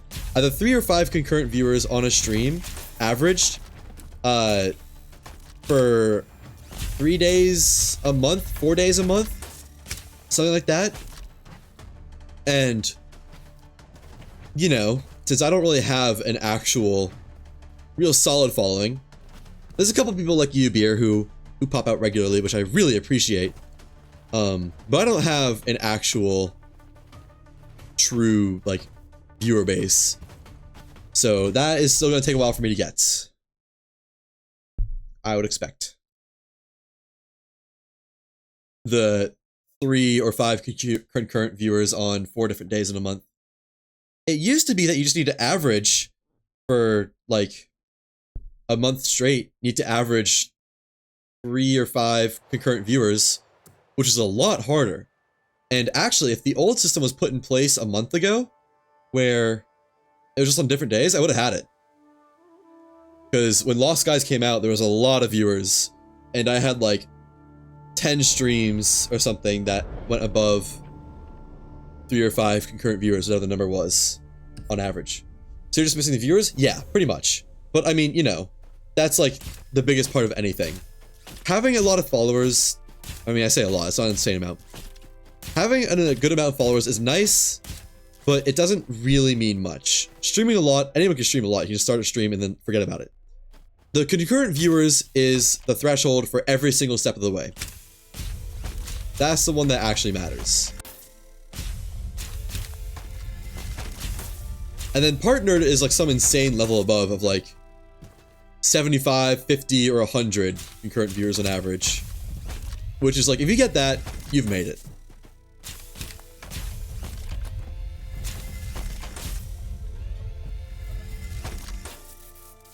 You even have followers and don't stream on this account? Yeah, exactly. It's like you can do follow for follow if you really wanted to for some reason, and you get there fairly fast. It's the viewers, the average viewers, that is the only one that really means anything, I think.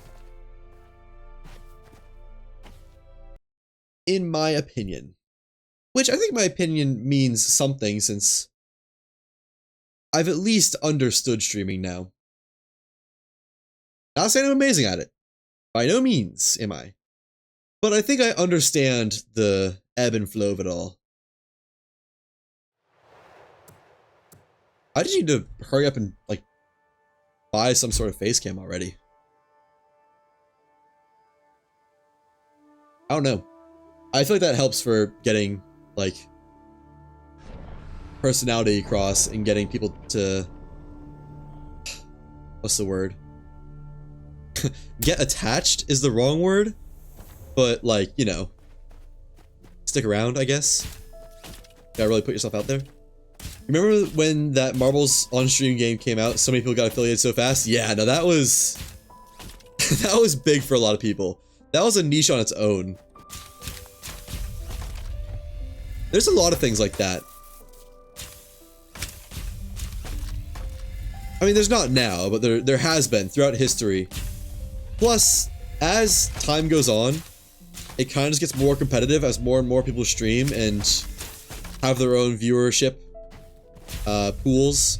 The pools get thinned out. Not really so much so that you can, like, blame it for anything, but I think that is a non-unobservable effect. Oh, nothing here. It's also getting close to that cop-out time. 3:27 stream time.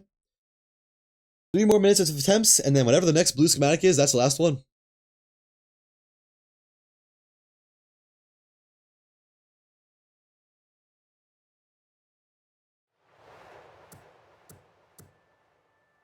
Let's see. Let us see, let us see.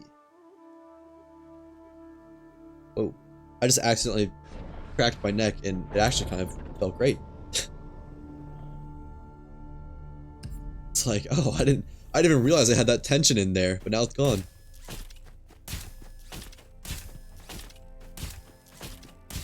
Or just stop that way tomorrow. You just start right back up again.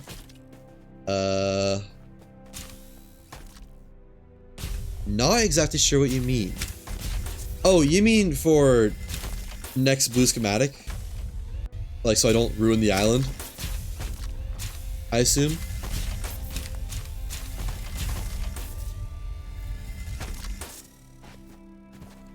To next blue? Yeah, yeah. I guess I should have clarified. I'm not going to take the next blue. I just want to see the next blue. And if it's not something I have, or if it's something that I already have, I'm not going to take it. I'll just say, well, we saw it. Bye-bye. Oh, one chest. And no blues in this hall. It has been a minute since we've seen a blue, hasn't it? Like, a solid 5 minutes or so. At the very least. If not more. 3 runs? Yeah, right. It's gotta be at least 8 runs since we started this. Maybe 9 now. Done a couple runs by now.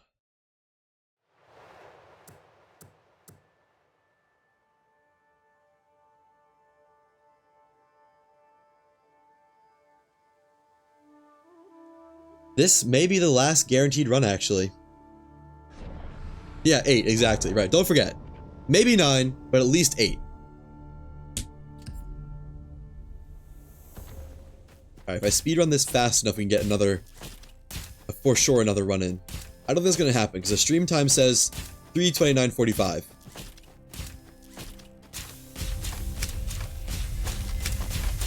Uh-oh, I see blue. Are any of them blue schematics? No. I don't think so. Oh, missed one. Nope. Okay. Next blue schematic I find, stream ends. Stream doesn't end until I find a blue schematic. You find a schematic, you lose.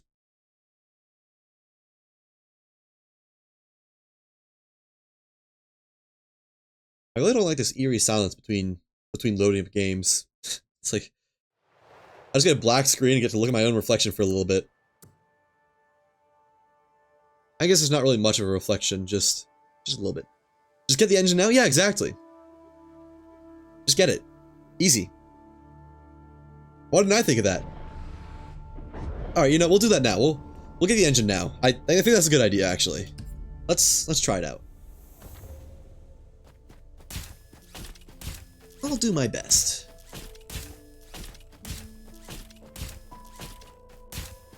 Any blues in the outer ring? No. Alright. Surely blue in here. Tomorrow's the wing hunt. I don't know about that. I'm not too desperate to hunt for a wing. Because, like, the hard edge cutter is still a better... Ooh! Well, that's the last schematic, whatever that is. What is this? Sabori Tech Manual. Alright, let's see. What is this schematic right here? Surely it's something very cool, right? Advanced Saborian engine? Surely. Overhang platform. Alright. You love to see it. Thank you for hanging out, IRL Beer. I think that's going to be all for me today. I have to go eat and edit and make a report and all that fun stuff. Yeah, of course there's overhang platform. Why wouldn't it be? I'll be back same time tomorrow. 6 a.m. Not 6 a.m. God, no. 6:30 or 6 p.m. Eastern. Go live life. I will. Believe you me. I'm gonna eat and then get back to work. Take care. Till next time. Bye-bye.